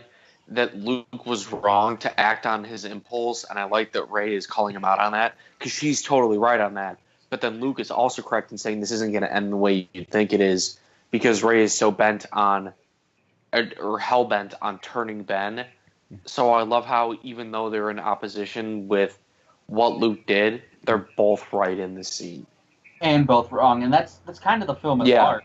That's the whole Holdo and Poe thing, and Snoke and Ben are kind of both right in a predicting sense. Although I will be honest, it would be kind of funny if Kylo did throw Hux down the reactor core of whatever facility they're in. Maybe we get the opposite. Maybe. I love how he's back in the Jedi robes now to finally are done in this cameo that just is all of the amazing. I love you, Yoda. Oh, Yoda. I love me, my Yoda. And even though Luke has no respect for the Jedi at this point, he still calls him Master Yoda. Well, I mean, he's kind of given up, but he is still definitely. It's interesting because he has he's wearing the robes and he freaks out when he thinks the sacred text the is Jedi. It's like he can't make up his mind, and I love that. He tells R2 hey, sacred island. It's not even that he hates the Jedi. He still sees himself as a Jedi and almost still is a part of that. He's almost still a practicing Jedi, but he's just so tired and scared of himself. The thing, and this is why definitely watch Director and the Jedi. One of the things Ryan was talking about was throughout this whole thing, Luke and Ben are kind of seeing the fact that failure exists within the Jedi and within this selfless lifestyle and being a hero, and they both blame it as it's the problem with the Jedi, it's the problem with that religion. And at the end, Ryan's quote was, "The flaw is not in the Jedi, it's not in the religion. It is a personal flaw that they have to overcome. The Jedi have their flaws, but at the end of the day, even the prequel Jedi are a response to the previous failures of the Jedi, and so on and so on and so on. Which is why I always dislike the idea of, oh, they're going to become gray Jedi, they're going to become more like the original Jedi. It's like, no, they have to keep growing. That's the nature of the Jedi. Yoda talks about that. They have to change. That's what Luke didn't understand about the Jedi. That's the thing he missed. Yoda himself kind of changed between episodes 2 and 3, and by the end of episode 3, he is a different man, and we see that different man in episode 5, and Luke has now become just like Yoda. I love that right here you have these two old masters who have both failed, because Yoda failed Dooku. He failed his best friend, his apprentice, and he failed Anakin. he talked to Anakin when he came to him in Episode 3, and his response was shitty. He handled that poorly, and that's the thing. Like they're both. That's the nature of being a Jedi. That's the nature of being a hero. You have to. Why do we fall? So we can learn to pick ourselves up. And Why do we if fall, anything, Master Skywalker? If anything, what are we going to do? Sorry, I had to. But like, the fact that they're just sitting here, I love that. We are what they grow beyond, and it's like, that's the great thing. Like, Yoda and Obi-Wan and Qui-Gon grew beyond him, and they, Anakin, in the wrong way, grew beyond them, and Ahsoka grew beyond Anakin in a successful way to some degree or another, and She's now Ahsoka the White. She can come back to us now at the turn of the tide. And Luke did, and then Rey did. Like, it's always evolving. They're always growing from one another in some way. Definitely. And Luke just, the thing he has to learn is dealing with the fact that, you're going to fuck up, and you're going to be imperfect. And you have to let that happen for the sake of, your apprentice. Definitely. I didn't mention this when Rey and Luke were fighting each other, but I don't know if you've seen this, Red. I think I've sent this to you. There's a great music video called "Path of the Lightsaber," which sort of just is a music video about Luke slash Anakin slash Rey's lightsaber. Is that one of the things that Rex did? I don't remember, but I think it is. But anyway, they cut during that scene when Luke and Rey are fighting with Vader and Luke on Bespin, and it's kind of cool seeing those parallels. Kind of just how aggressive Rey got during that fight. That's what I like about Rey. She can get angry. Like she's not like Luke got angry sometimes in the original trilogy, but I never felt he got. But they were always so few and far between compared to like Rey. I think Rey gets angry. Really? I mean, I don't know. I think Rey's we have angrier. the entire fight with Vader, and he is fucking pissed that entire time. And there's the Jedi Fury moment when he cuts Anakin's hand off, even like just savagely. Maybe. Luke has his fair share of anger problems. Well, all Skywalker men seem to. Oh, that's the Skywalker way. Oh, there goes that bunker buster. I love how we see the little transports, though, go inside. Mm-hmm. And the fact that we set that up early. There the whole time. Oh, yeah. Definitely.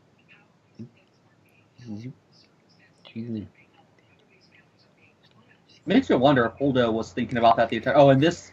I love that. No, let's. Like, pulls an ass here, but that is still a great line.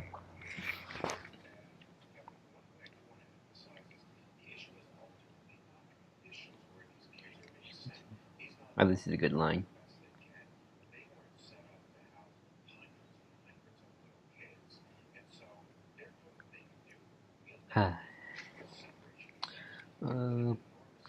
You know what's funny? When Poe actually does find out about the plan, he does have a bit of a fit. Yeah, like, he doesn't let her actually explain the plan. It makes you wonder if she had told him right away, he just probably would have threw a fit anyway.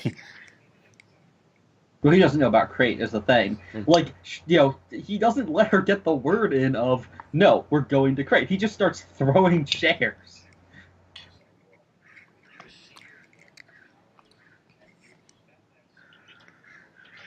Sorry, let me mute that. Crows in the...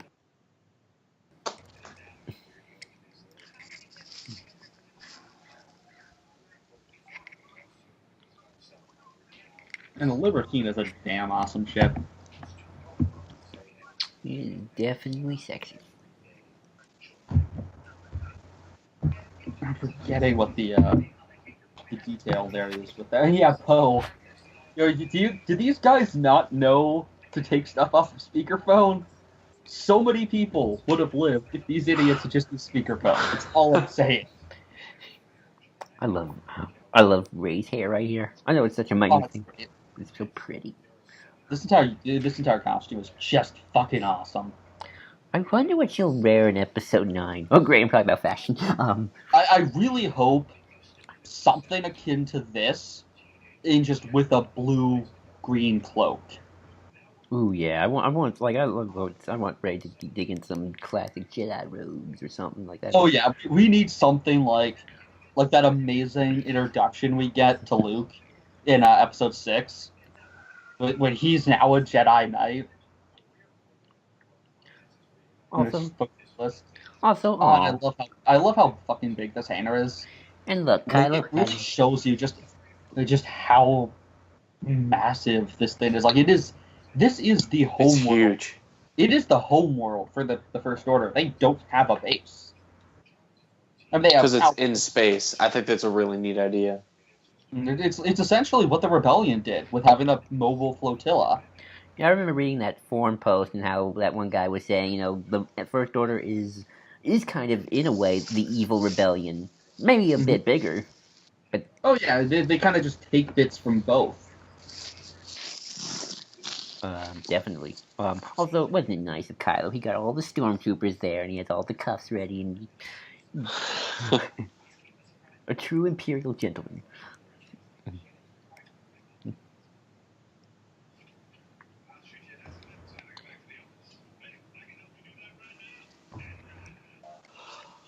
Red, you were talking about, failure earlier in a really interesting and accurate way. I'm curious what you think about the failure of Kylo Ren in the First Order, because I think failure extends to not just heroism, but everybody in this film is people.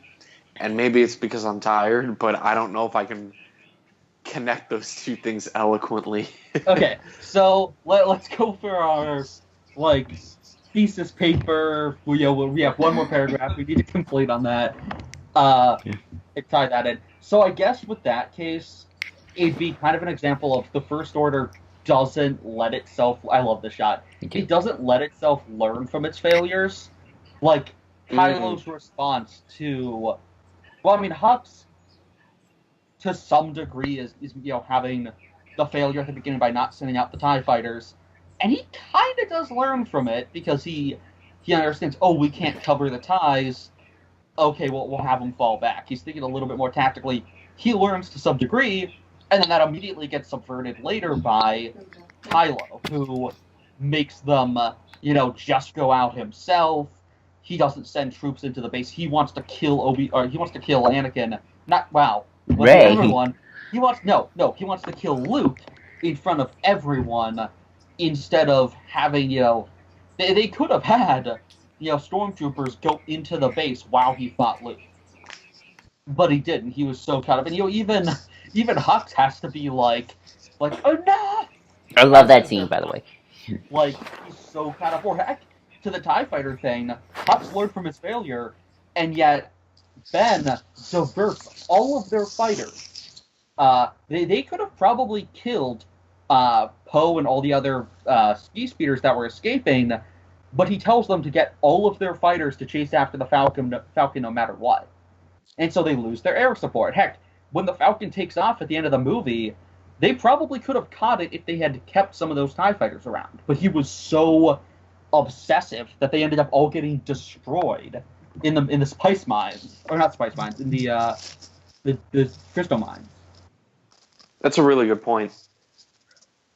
Because I think, sort of to connect that thesis to the larger scope of all the characters in the movie, is that this movie is about how people deal with their failures and loss in the universe of Star Wars, which is a really interesting concept and approach and sort of theme to address throughout this entire movie. A part of me kind of wants to wonder, but then I watched the prequels, and the prequels are kind of about failure too, because a lot of people failed because the Empire came. I think a lot of Star Wars is about failure, but this film in particular, the scale is so much bigger, not only because literally every single hero, every single plan these people come up with fails, but also because it seems like everything is hinging on each person's plan, Yeah. like all the weight behind the plan, behind everybody's plan, and I think that adds a lot more. What's the word? Depth? Not arbitrary, but natural depth and conflict to the story than there has been previously. I was just gonna say because I thought maybe that's why Last Jedi gets the reaction it does. Well, that and Luke. Oh, Jake, you're kind of. Oh, sorry. That's My okay. bad. That's okay. That's okay. Is that better? Yeah, it's better. Okay. I was Sorry. just saying, like maybe that's why one of the reasons because of the theme. That's why Last Jedi gets the reaction it gets. Because we're so used to sort of like at the end of the day, the wacky hero plan works, and then the villains are defeated Right. because they get hit with the stupid stick, or they just get outwitted.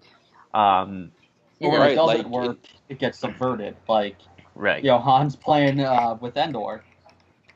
Right. Or like how in every season of The Flash, the big bad is always 5 steps ahead, and at no point during the season does the good guy ever come up to ever really think ahead enough to be able to defeat this guy, because we have to draw out the plot for 23 fucking episodes. But by the middle of the finale, by the second act, the Flash and his team are able to come up with some super arbitrary way to defeat the villain, and then they do, and then they move on. And this is why in TV shows we really, really, really fucking need to start just doing like 2 arcs a season if we're gonna do a 22 episode thing. That doesn't always work, Red. Trust me. My favorite show, Once Upon a Time, tried that, and it's still. Yeah, but you know what? Arrow season 4, as shitty as parts of that were, the fact that they had a secondary villain in Brick actually was the best part of that season. I kind of Like Brick's whole thing wasn't great, but it actually worked to some degree because we got a break from Ross. Also, I love this reveal. Oh, definitely. I agree to that. Although sometimes I feel like you separate it too much and you feel like you're getting 2 completely separate seasons. I like it when there's at least like a connecting tissue between both in some capacity, but that's just me. But that's TV, though. That's another discussion. How many people can say that their mom pointed a gun at them and they had to raise their hands? Oh, I love it. Like, I love how Holdo and Leia are kind of post-space moms. Mm-hmm.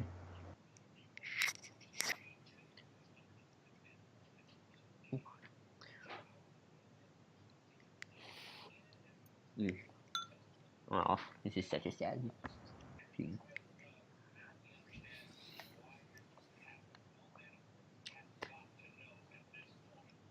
And that's what's cool about Poe's arc is, he thinks he's this heroic, I can do anything character, but deep down, both Leia and Holdo know he's meant for bigger and better things. Sometimes you just gotta shoot him a few times just to get the point across.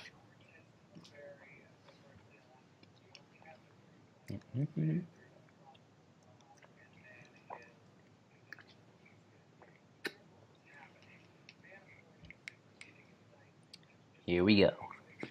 Pose. I love the design of these things where, like, you get that, I don't even know how to describe it, but like the almost raised cockpit that's only on half of it, like it's not asymmetrical inside.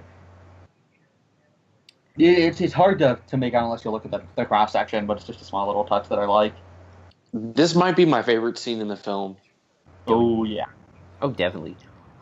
This has been said before, but I'll just say it again because it's really smart and really accurate. A lot of movies don't understand that action scenes are supposed to come from character places and end with character places, and not supposed to be just meaningless action. And that's something Zack Snyder is way too guilty of, because he makes action scenes and dialogue scenes, and when you put them together and try to make a coherent movie out of them, it's not going to work, because he makes action films and talking films, and those things don't mesh. But this scene starts out in a character place, extends to physical conflict, and then returns to that character place, and it's so good. Mm-hmm. And it definitely, like, you can also go the accidental route of having the action part be too character or talkie based, like the first fight in A New Hope. And so it's so effective that it gets to just indulge, and you get all of that build up and tension for the whole film out, and then we get the dramatic scene after as you're still cooling down with the characters. Because we haven't had a big shootout yet. We haven't We actually really had a haven't. massive action scene. Kind of the Fat Ears, but we hadn't had something directly of a fight since, I guess, the one-sided attack on the Rabbis. Well, what's interesting about this movie, it's sort of in a way the inverse of Empire. I mean, yeah, there was a battle scene at the beginning with the space, but it's sort of like, Empire had its big action moment, and then the rest of it was just character stuff until, like, Bespin. In here, it's like we have the Battle of Dakar, a little bit of action with the space battle, but the rest of it's just character stuff until we get the big Battle of Krayt, which is your Hoth analogy here. It'd almost be like I guess if we had, how would I describe it? Like, if we had stuck with Wedge as him and the Rebel fleet go off to the rendezvous point in Empire. Oh, definitely. Like, that's another thing about Empire that's different from this movie that's different from Empire is, Empire doesn't really have much to do with the actual war going on. Like, how much of it is very much a character piece. Oh, definitely. Like Leia technically, yeah, but not really has anything to do with the war going on. Here, they actually do follow the fleet and the war and the such. The fleet, the war, and such.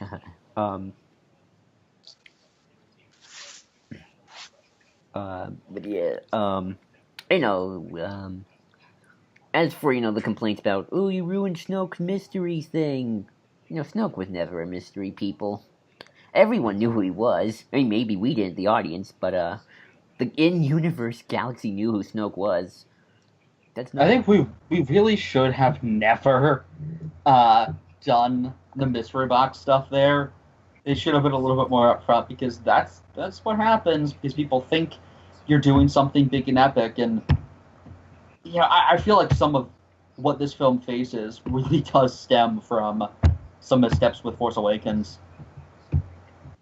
Oh, definitely. Although I do think this movie actually makes Force Awakens a bit stronger in certain aspects as well. Like, I feel like I can watch Force Awakens now a lot easier. Oh yeah, I couldn't watch Force Awakens much at all, even though I think that is a good film until after this. Oh yeah. And now I could just watch it casually. Oh, definitely. I feel that way too. And it also got me a lot hyped for Episode 9, just in terms of we've sort of shifted now the dynamics. It's Rey and Kylo. There are no masters. They are their own masters.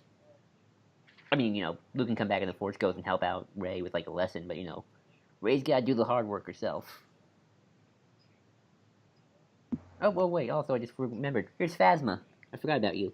Yeah. Well, literally, when she showed up, I was like, wait, what? Oh, yeah, you! I read a book about you. She's not here until the third act. Yeah. If I had to, I hate doing the rewrite the movie thing, but I would have kind of maybe put her with Hux on the bridge at the beginning. Maybe have some quips. Yeah, the sad thing is, unfortunately, this film doesn't get the chance to do much with the First Order Triumvirate. Like, you don't get much interaction, but I don't think Phasma even interacts with Kylo here. And that's a little sad, because if there's one thing I really liked in Force Awakens with the First Order, it was getting that little scene of verbal sparring between the three of them, where they're all kind of just children squabbling. Now it's more like a First Order duo. Well, I mean, I love that he gets on with that. I mean, Hux is kind of just a joke. I do hope we get back to that legitimate rivalry, and here's the point where we kind of just become Return of the Jedi, and it gets a little annoying. Yeah. Like, he just becomes Palpatine for 5 seconds, and like the rest of the scene is amazing, but here he's Palpatine for 5 seconds.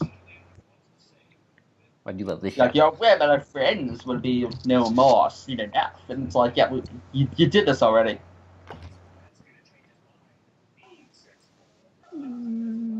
A true Jedi, and I can't hear that without thinking of Lego Star Wars.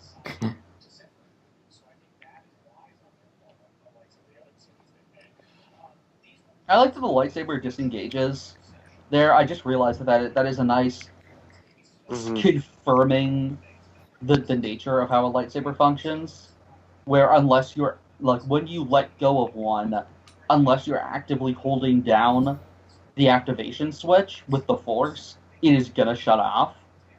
And so they I didn't even think about that, but they actually confirm, you know, for you, the audience, exactly, okay, Ben is for sure grabbing it himself. Like, if you aren't grabbing it with the force, it's not going to stay on. And so it sets up just the rules of how that functions.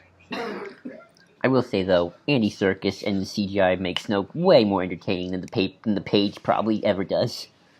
Oh, yeah. I do kind of, like, if we're going to kill him off, I do kind of wish he had been more balls to the wall. Like, I talked about this before, but I kind of wish he had been, like, straight up Gollum. Like, I wish he was, like, 6 inches tall and was just hopping around or something. It just the lightsaber penetrates his head instead of cutting him in half. That would have been gruesome, but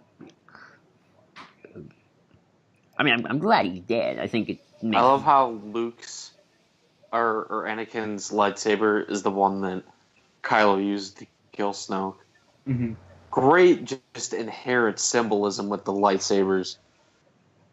Also, I love the fact that moving, like, right here as they turn, we get the fanfare of Battle of the Heroes right here, which is the score from Revenge of the Sith when Anakin and Obi-Wan fight. I love that bit of foreshadowing, that even though technically they are aligned right now, that we are having a Battle of the Heroes thing. They are... You have one person who is a dark sider and one who is a light sider, and that's what's happening. It's like, yes! And the thing is, they're a lot closer to the center than other protagonists and antagonists that we've had in other films. And that's another thing, is that we play a lot more in the gray area with the morality and the force in this film, and that's something that, even though Empire is great and it is a character study, still doesn't do with the force and the morality of it. It's still really black and white. Of course, that film's still trying to set up kind of the nature of it.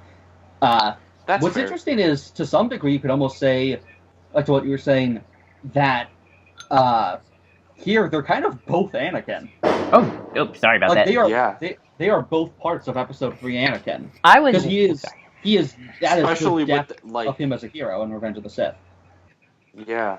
I was watching an interesting video, Movies with Mikey, I think it was, and he made up a good point. Rey has, in a lot of ways, kind of the origins of a supervillain. Her parents abandoned her, she has to live in the streets, she just gets the world just constantly crushing her spirit every day on Jakku. And that's why I think it's even more admirable that she ends up sort of finding a good moral place to be in by the end of this film, and really by the end of the scene. But I think she comes into her own as finding, fulfillment internally with the scene at the end, with the lifting the rocks thing, which I couldn't help but smile gleefully at when I saw the film.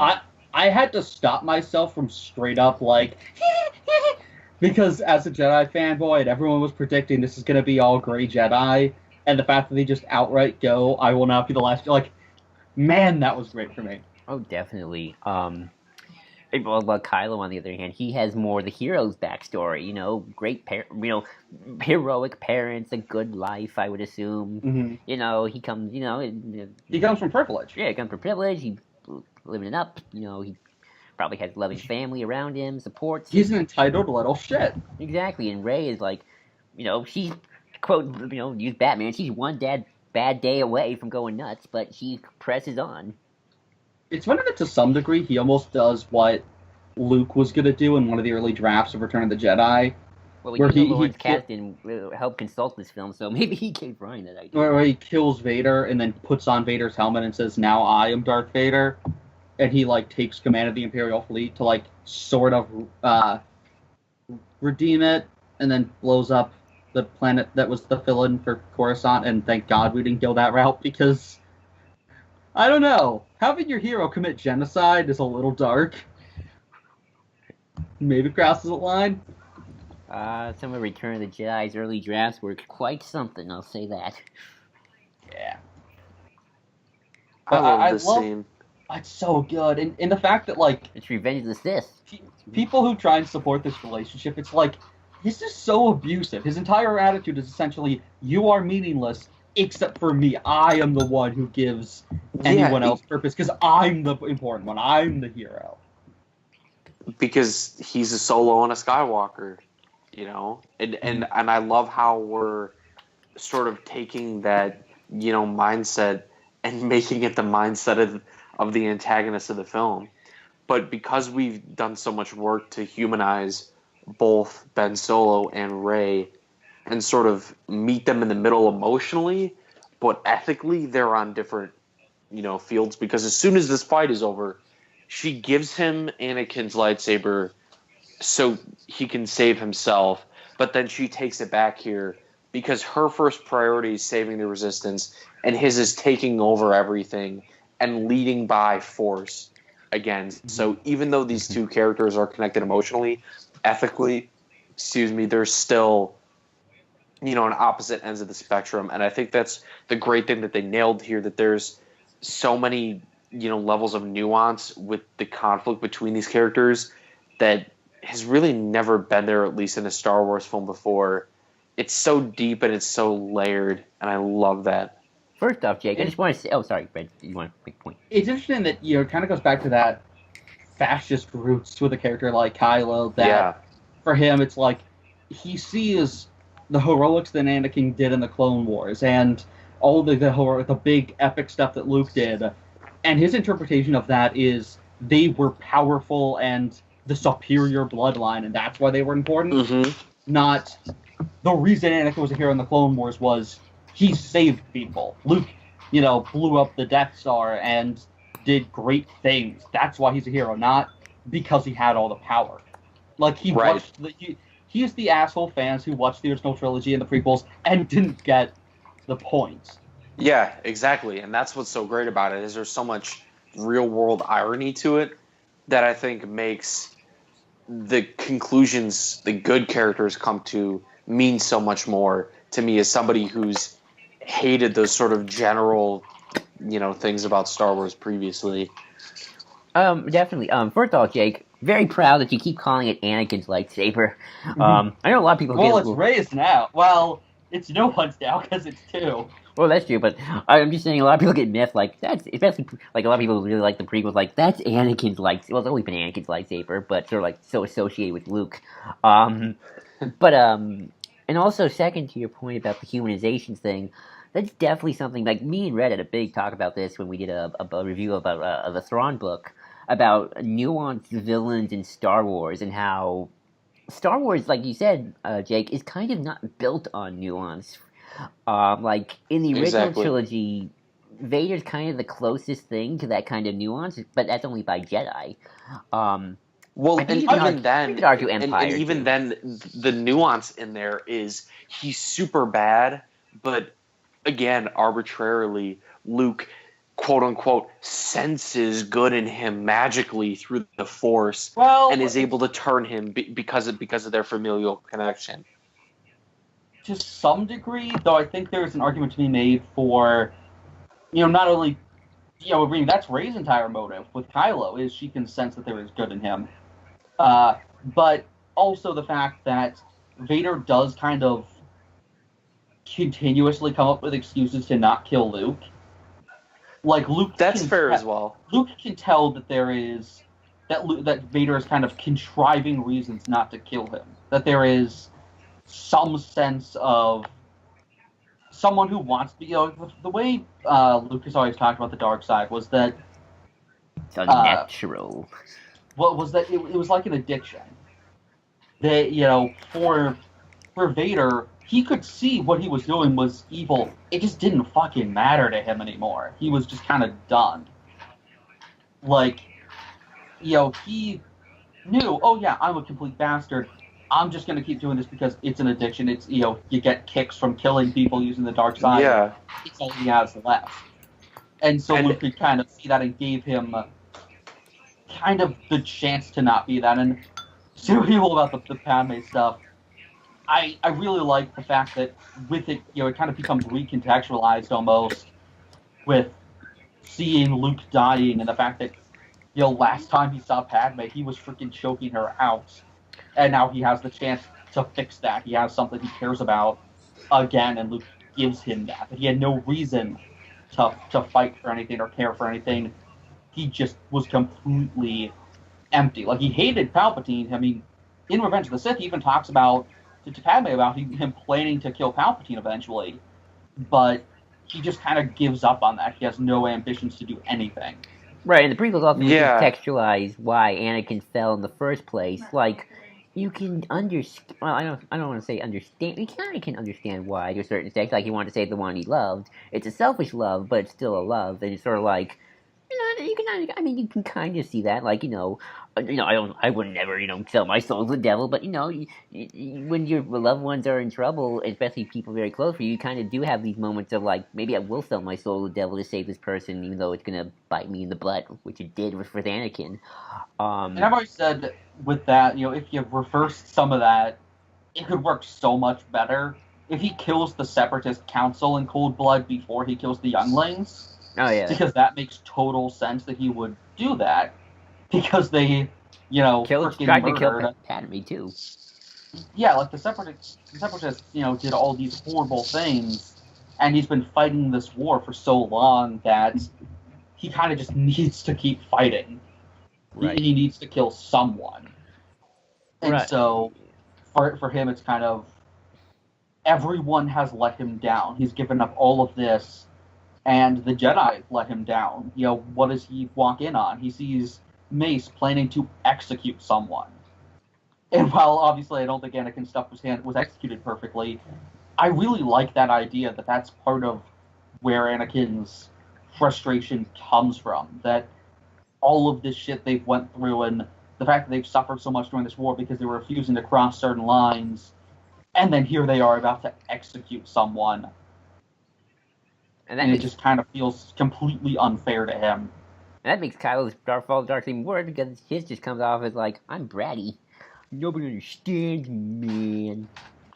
But back to my point I was making earlier about nuanced villains. You got Vader, but then you got just like the Emperor, who's like, there's no nuance to him. He's just evil. Like even when exactly. Like even when oh sorry. And that's, I think, something that Star Wars does really effectively. Like, you don't need your villains to always be these super interesting people. Someone like Palpatine, who is just a complete fucking sadist, can be so inherently interesting. And the reason we're talking about there with Thrawn was Thrawn gets really uncomfortable when you look at especially Thrawn after how Zahn started writing him as time went on, where you have this fascist imperialist, and he kind of just keeps trying to defend him and his actions again and again and again, and is like, oh, well, he's not that bad. Like, you can't justify the Empire. And that's the reason I think why Star Wars doesn't have much nuance to its villains, because do you really want to give that much nuance to straight-up fascists or Satanists? I mean, that's the good thing about the sequel trilogy. I think they've done a good job of, like, they've kept the nuance, sure, with the villains, but they still pretty keep it to the fact that, yeah, the Empire or the First Order, they're baddies. And that's part of why it's sad in hindsight that we didn't start the Separatist stuff with Episode 1, because it's clear Lucas planned to do that with them, but just really failed at it. Oh yeah, I think the Separatists the Corporate Alliance, because there's a lot of gray area there, but the Corporate Alliance itself is just evil. You have the corruption of the Republic, and you understand why people would fight against them. There's a reason thousands of worlds seceded from the Republic. Well, the Clone Wars are like the most gray. That's the most gray conflict in Star Wars, honestly. Mm-hmm. Or nuance, I suppose. That's probably a better word. Like, well, this conflict's the complete opposite. It is the most black and white in a way. Mm-hmm. First Order wins. We're all screwed. And even Kylo, his nuance is internal conflict, not necessarily moral nuance in an interesting way. Oh, definitely. like, it's okay to try nuanced villains in Star Wars, but I think you put it perfectly, Red, when we were talking about it. Like, a nuanced villain in Star Wars is a saint compared to what a regular one is. And that was a really good line of yours. Bad time. We'll be fine. I love how they're like, let's call everyone to this place where the First Order has tens of ships still. It's like, I don't know. I don't blame everyone for not showing up. I love this scene. I just love how... I feel so bad for these guys, though, because they accomplish nothing. They're so not in range. Like, if they hadn't come out here, the Resistance probably could have had a couple hundred more people survive.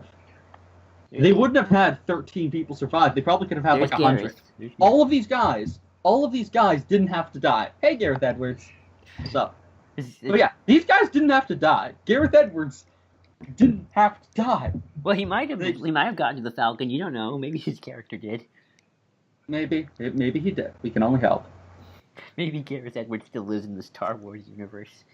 It'd be kind of great if we just straight up make Gareth Edwards like a supporting character. Like he's like the Maydeen of episode 9. Oh, that'd be great. I love it. He's the Akbar of episode 9. Oh, that'd be even better. Or Mon Mothma. Because he did bring Mon Mothma back. That is true, he did. But I do love, though, that, it's like, even when they're down and out, the Resistance just resist. Just keep fighting. Yeah, you're probably going to lose and die, but keep fighting. I love how pissed Poe is at the ship. Oh, yeah. So what the hell? Like, his foot went through it. That is so... Oh, and I love this moment where you get all the different uniforms. And it's just showing this is all that's left of the Resistance. You got X-Wing pilots, A-Wing pilots, bomber pilots, shuttle pilots, all flying around in old, hobbled-together Rebel tech. Like, the symbolism of that is so cool. That it's just, this is all you have left. Again, and that is all the tech you have left. I know the Poe comic's going to deal with what Black Squadron was doing, getting those allies, so I can't wait to see what they do with that. Mm-hmm. I think it's coming soon. I'm curious. I know when Kylo's not an emotional wreck, I wonder how tactical he can actually be. Mm-hmm. Like, that's going to be interesting. Like, he's always an emotional wreck. I think that's part of the fun of his character. I know, but when you start really like the trigger, you kind of see him in like the village scene in Force Awakens, and in the Battle of Takodana too. To a little bit. Yeah, he is pretty in control there. Like, and I really want to see that Kylo Ren again. That's why, even though I know thematically why he removes the mask, I want that mask and shawl back so badly because he looks like a wraith and he is terrifying and it's awesome. Nobody, I always forget the line. Nobody respected me till I put on the mask. I forgot how that line goes. Dang what? No, it's no one who cared. No one cared who I was till I put on the mask. That's it. Thank you. Nobody cared who I was until I put on the mask. That's my Kylo Ren impression. Well, it's kind of true, and to a certain extent. I love this shot. There's L3. I mean, Lane Falcon.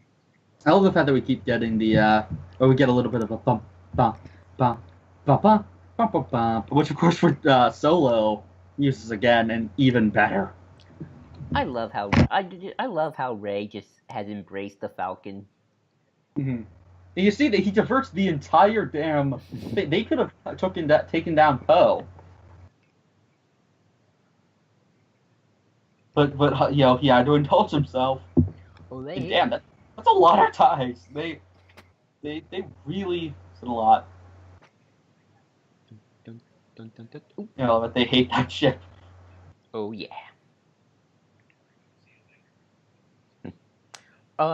Jake, And here, hold on. Here, why doesn't she just go up top? You have 2 guns, Ray. Use the other one. So, Jake, I'm curious, and Red, you can answer this too, although I think you did already. How do you feel about Rey kind of getting sidelined by the third act after the throne room scene? I've heard people complain about that, and it kind of becomes more Luke's film.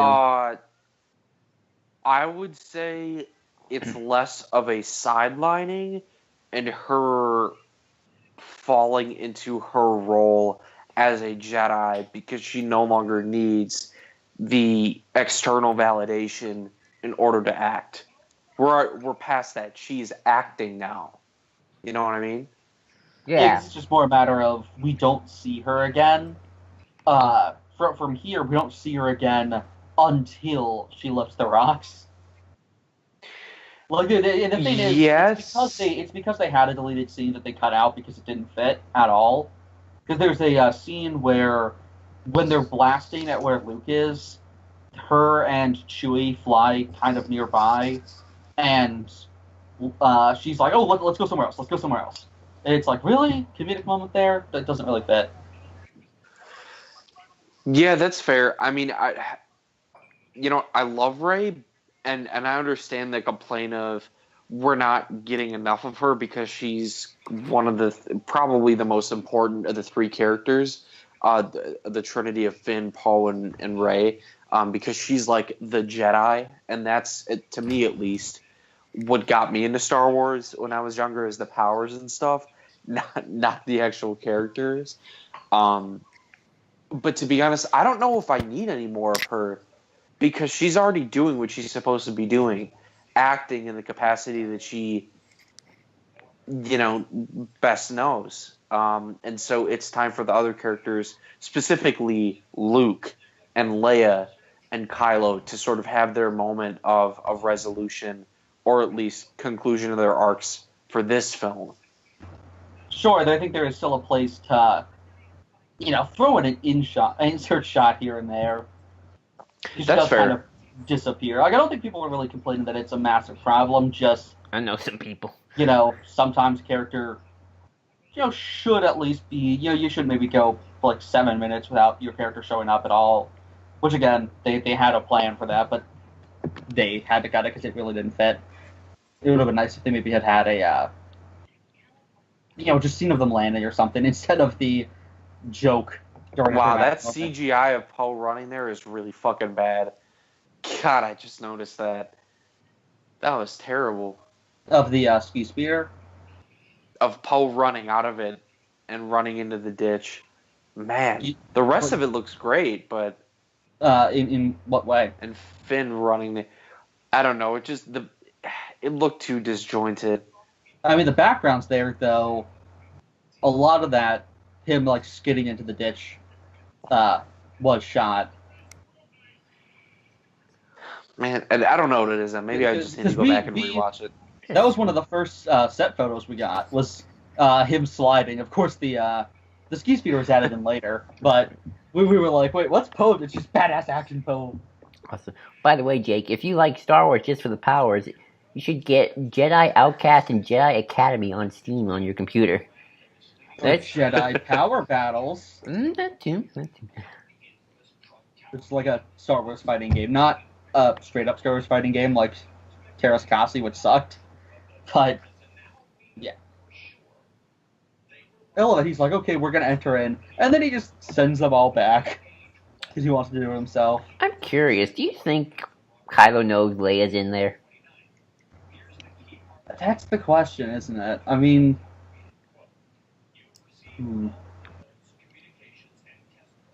or has she cut herself off from him? I mean, it could be possible she knows and he's going in there anyway, but it's kind of hard to tell because they did make a big deal out of that.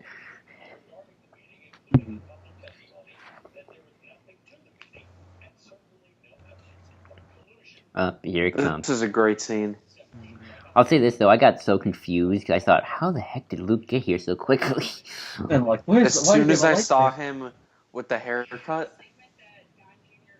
I mean, I thought he had time to shave while in hyperspace. Like multitask.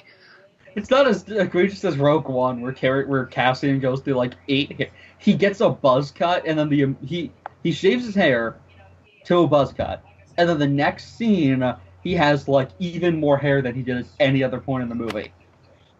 Yeah.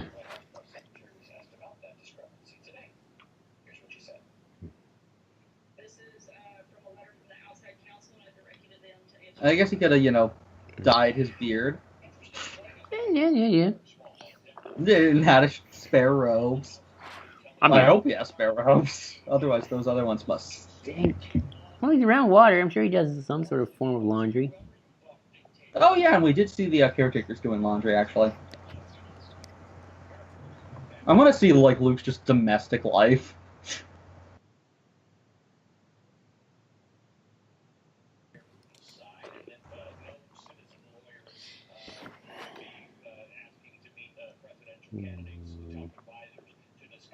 Up the dice. There's them dice again.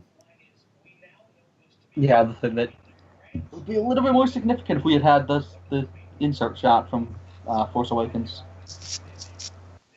Oh. I really don't understand how people don't like this version of Luke. I think they like this version. It's the fact that we didn't get this for the entire film that pissed some people off, which I disagree with. But like, this is what they would have wanted the entire film, which kind of isn't the point. Yeah, exactly. Like, this is the shifting of the legacy because he's not the Last Jedi, and that's what a lot of people don't understand. I mean, this is that Superman thing of, you know, yes, he's a flawed, fallible person, but fuck that. People don't need that. They need the, you know, the legend, the ideal, even if you can't always live up to that. You have to give them that symbol. And that's what Luke does. And that's like the meta narrative, like raise the person. Yeah. Raise it's Superman too. Yeah.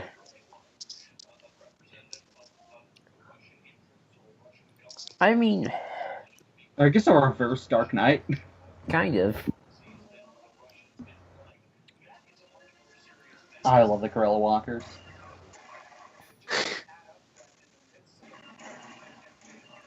Yeah, the ATM sick. It's just I love this scene. And this is where you were gonna get that insert thing with Rey and Chewie, and I'm kind of glad we didn't get that. We do get a great Hux moment coming.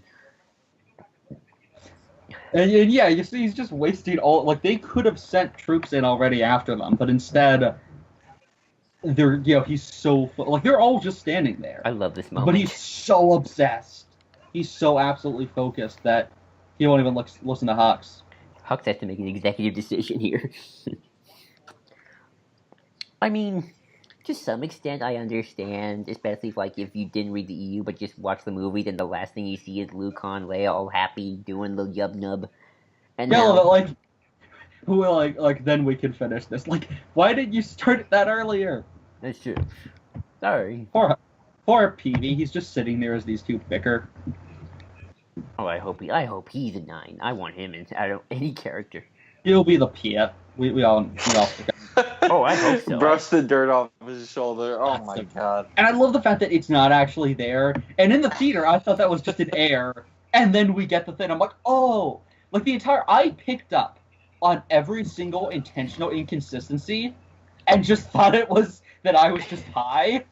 And then when it's like, I'm like, oh, that was intentional. Because I'm like, wait, his feet aren't leaving tracks. I guess I just didn't look closely enough. Oh, that was intended. Like, oh, never mind.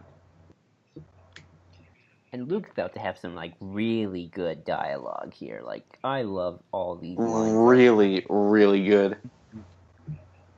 Lines from the original trilogy, but just with so much depth behind them.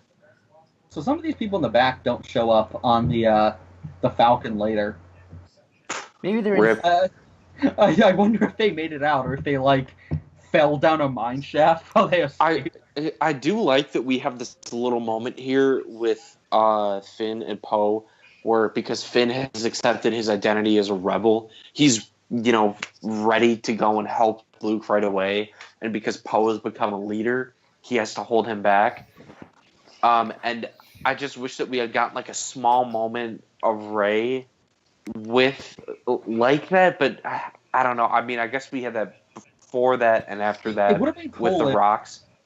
It would have been cool if we had them flying by scene earlier, or not earlier. Sorry, later, here, and Chewie growl something. She's like, right, we have to land, putting duty before seeing what's happening. Yeah. Yeah, it's interesting that Finn still wants to go back because And I don't even think that's just him being a rebel, but also he's still running. Like, he kind of wants the big heroic death. And now he's finally learning that.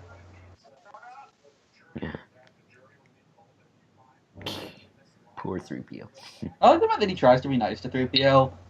Because Poe's the only one in this, other than Rey, who's nice to droids.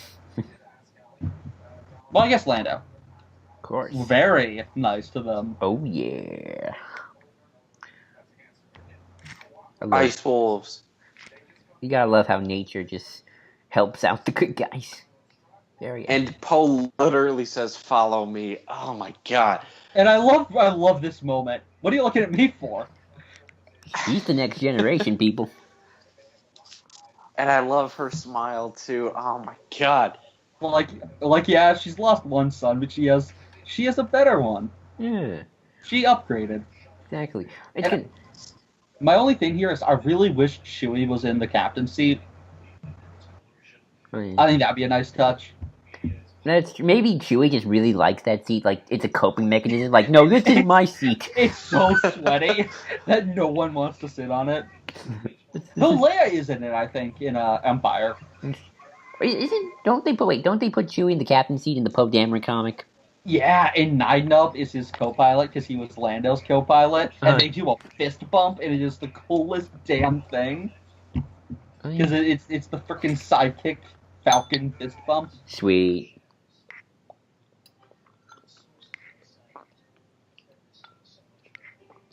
Yeah, the Crystal Foxes are so cute. I want one so bad. Time to move the rocks. Oh man, they're going up. Maybe we're gonna have a colony of them and a colony of Porgs by 9. Oh, that'd be awesome. I love how fully Ben expect is. them Go ahead. Yeah, I really hope we have like a full scale colony of Porgs by 9. Yeah, go ahead. I love how Ben is so emotionally invested that he doesn't even realize that that lightsaber has been broken because he was part of the reason why it broke in the first place. I don't even know if he knew it broke. Like it flashed, and then he kind of like Ben got knocked out. It's split in half, and then it broke. Yeah, sure. It's split in half, which is breaking it, and then it blew up and sorry, his face. Yeah, like man, his retinas must be fucked. Because when you see in episode 4, and really any case, the guys by the Death Star in the tube, the worst fucking job ever, they always have to look away. But both of them took a full lightsaber explosion right into the face. And oh my god, this moment is the greatest thing ever. Rey is the new space Jesus. Look at her. She's such pretty. This is a really great moment. This moment is just porn for Jedi fanboys, and I love it. Hallelujah. And Poe's just like, wait, what the fuck? I love this next moment. I love Finn's reaction here the most. I also don't want Poe and Rey to get together either. Aww. Just as a side note, because they have that little moment at the end. I mean, who doesn't fuck Oscar Isaac, though? I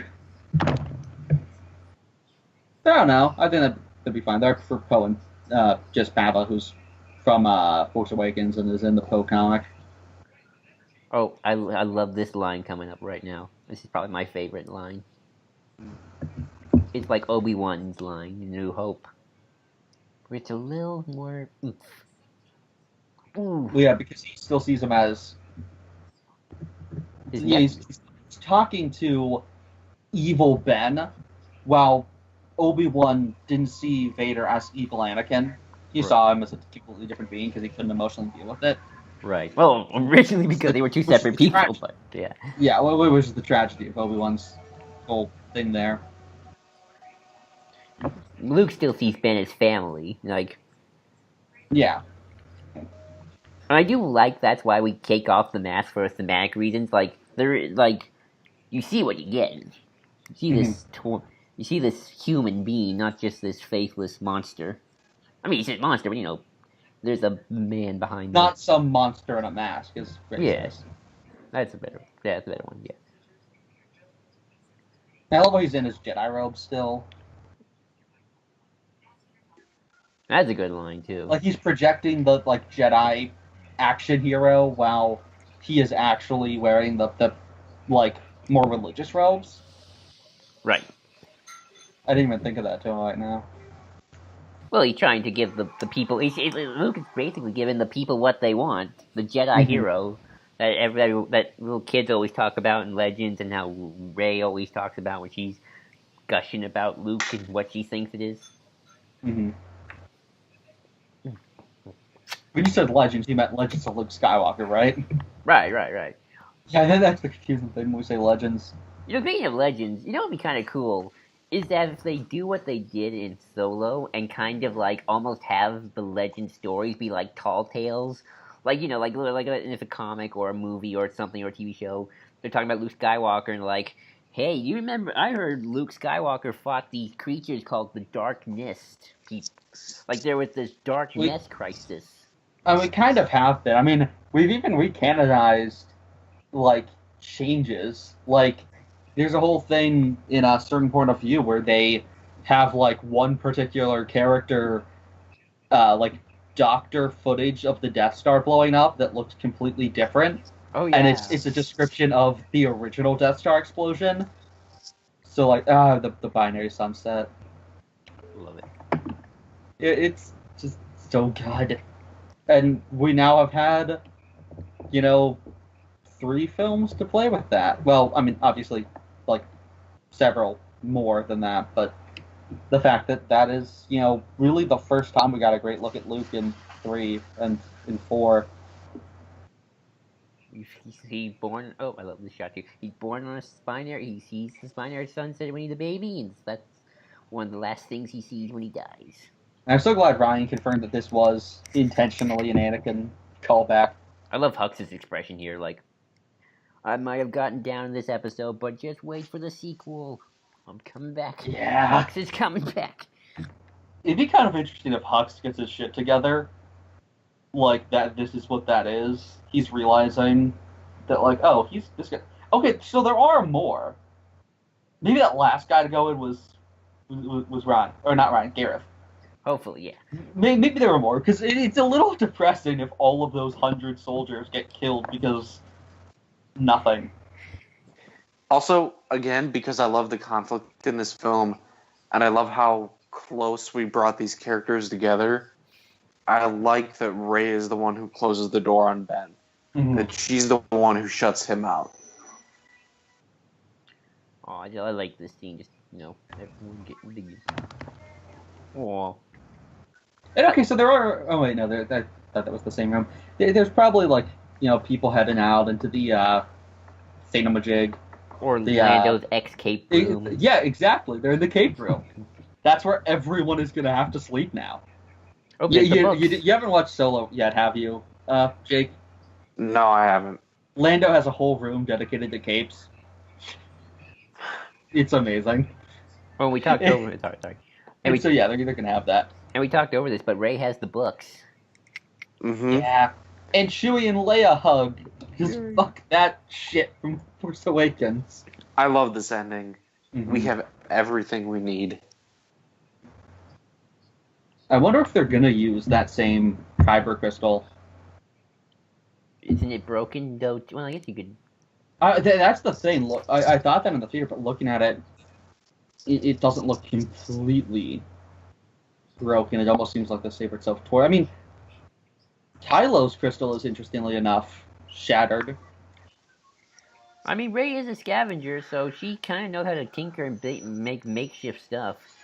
I love how Finn and Nine Nub are just chatting in the back. Like, I wonder what they're talking about.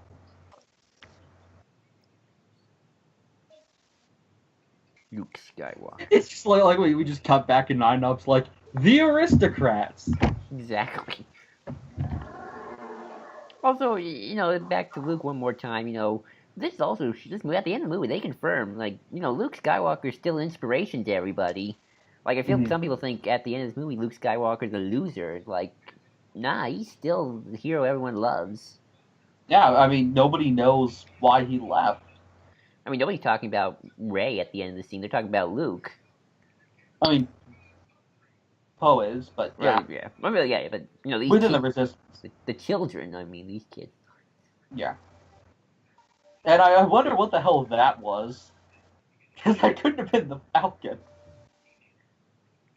I think it's It turns out that's actually what's left of the Supremacy, and he's going to be the next Sith Lord. oh god. That's He's like like, yes, look at I would hope power. not. oh god. That's Snoke on that's the part of Snoke on his escape pod heading out to get spider legs. No. We have established that the legs are the part that is still alive. Then he has spider head. Ooh, It's the lower half, and they're just going to find a spider body. oh Exactly. god. My worst nightmare. So, something that I saw brought up, which is really interesting and I didn't consider, is that somebody was concerned about the ending of this film because it seemed like we're going to end up in the same spot that we ended up at the end of episode 6, where the Jedi win and then the galaxy moves forward. Do you guys get what I'm saying? Like, we basically went, like, this person was concerned that we were basically going to go through the same arc of the galaxy twice. And even though I definitely like the new trilogy a lot better for character reasons, as we've talked about, how do you guys feel about that? I think that works fine, because, I mean, that is the point of Star Wars at its core. The whole reason Lucas made it was criticizing war. I mean, he had to choose between making the original Star Wars or making the film adaptation for, I forget what the book is, but Flash what Gordon, became actually. You want to do Flash Gordon. Well, no. He combined the two things together, but Dune? he had to choose between making his science fiction or his space opera project or making Apocalypse Now. That's it. He was asked to direct that. That's right. And so he really badly wanted to do that political stuff, and that's kind of the driving force of A New Hope. When you look at it, is that political point he's trying to make. And the point of Star Wars is look at how much war fucking sucks. Right. And so I think the goal at the end of each trilogy should be get the galaxy to a place of peace. Yeah, I mean, I think that's a really good point and eloquently put as well. I don't really have a problem with that because, like I said a lot, I've never really cared too much about this stuff. But I do understand the point of at least questioning initially, if we end up in the same place, what's the point? But the thing is, we're not really ending up in the same place because it's not like these are two different stories. The new trilogy takes place after the original trilogy. So there is evolution, there is growth, and there's certainly character development. I think I can. And it's a good place to be.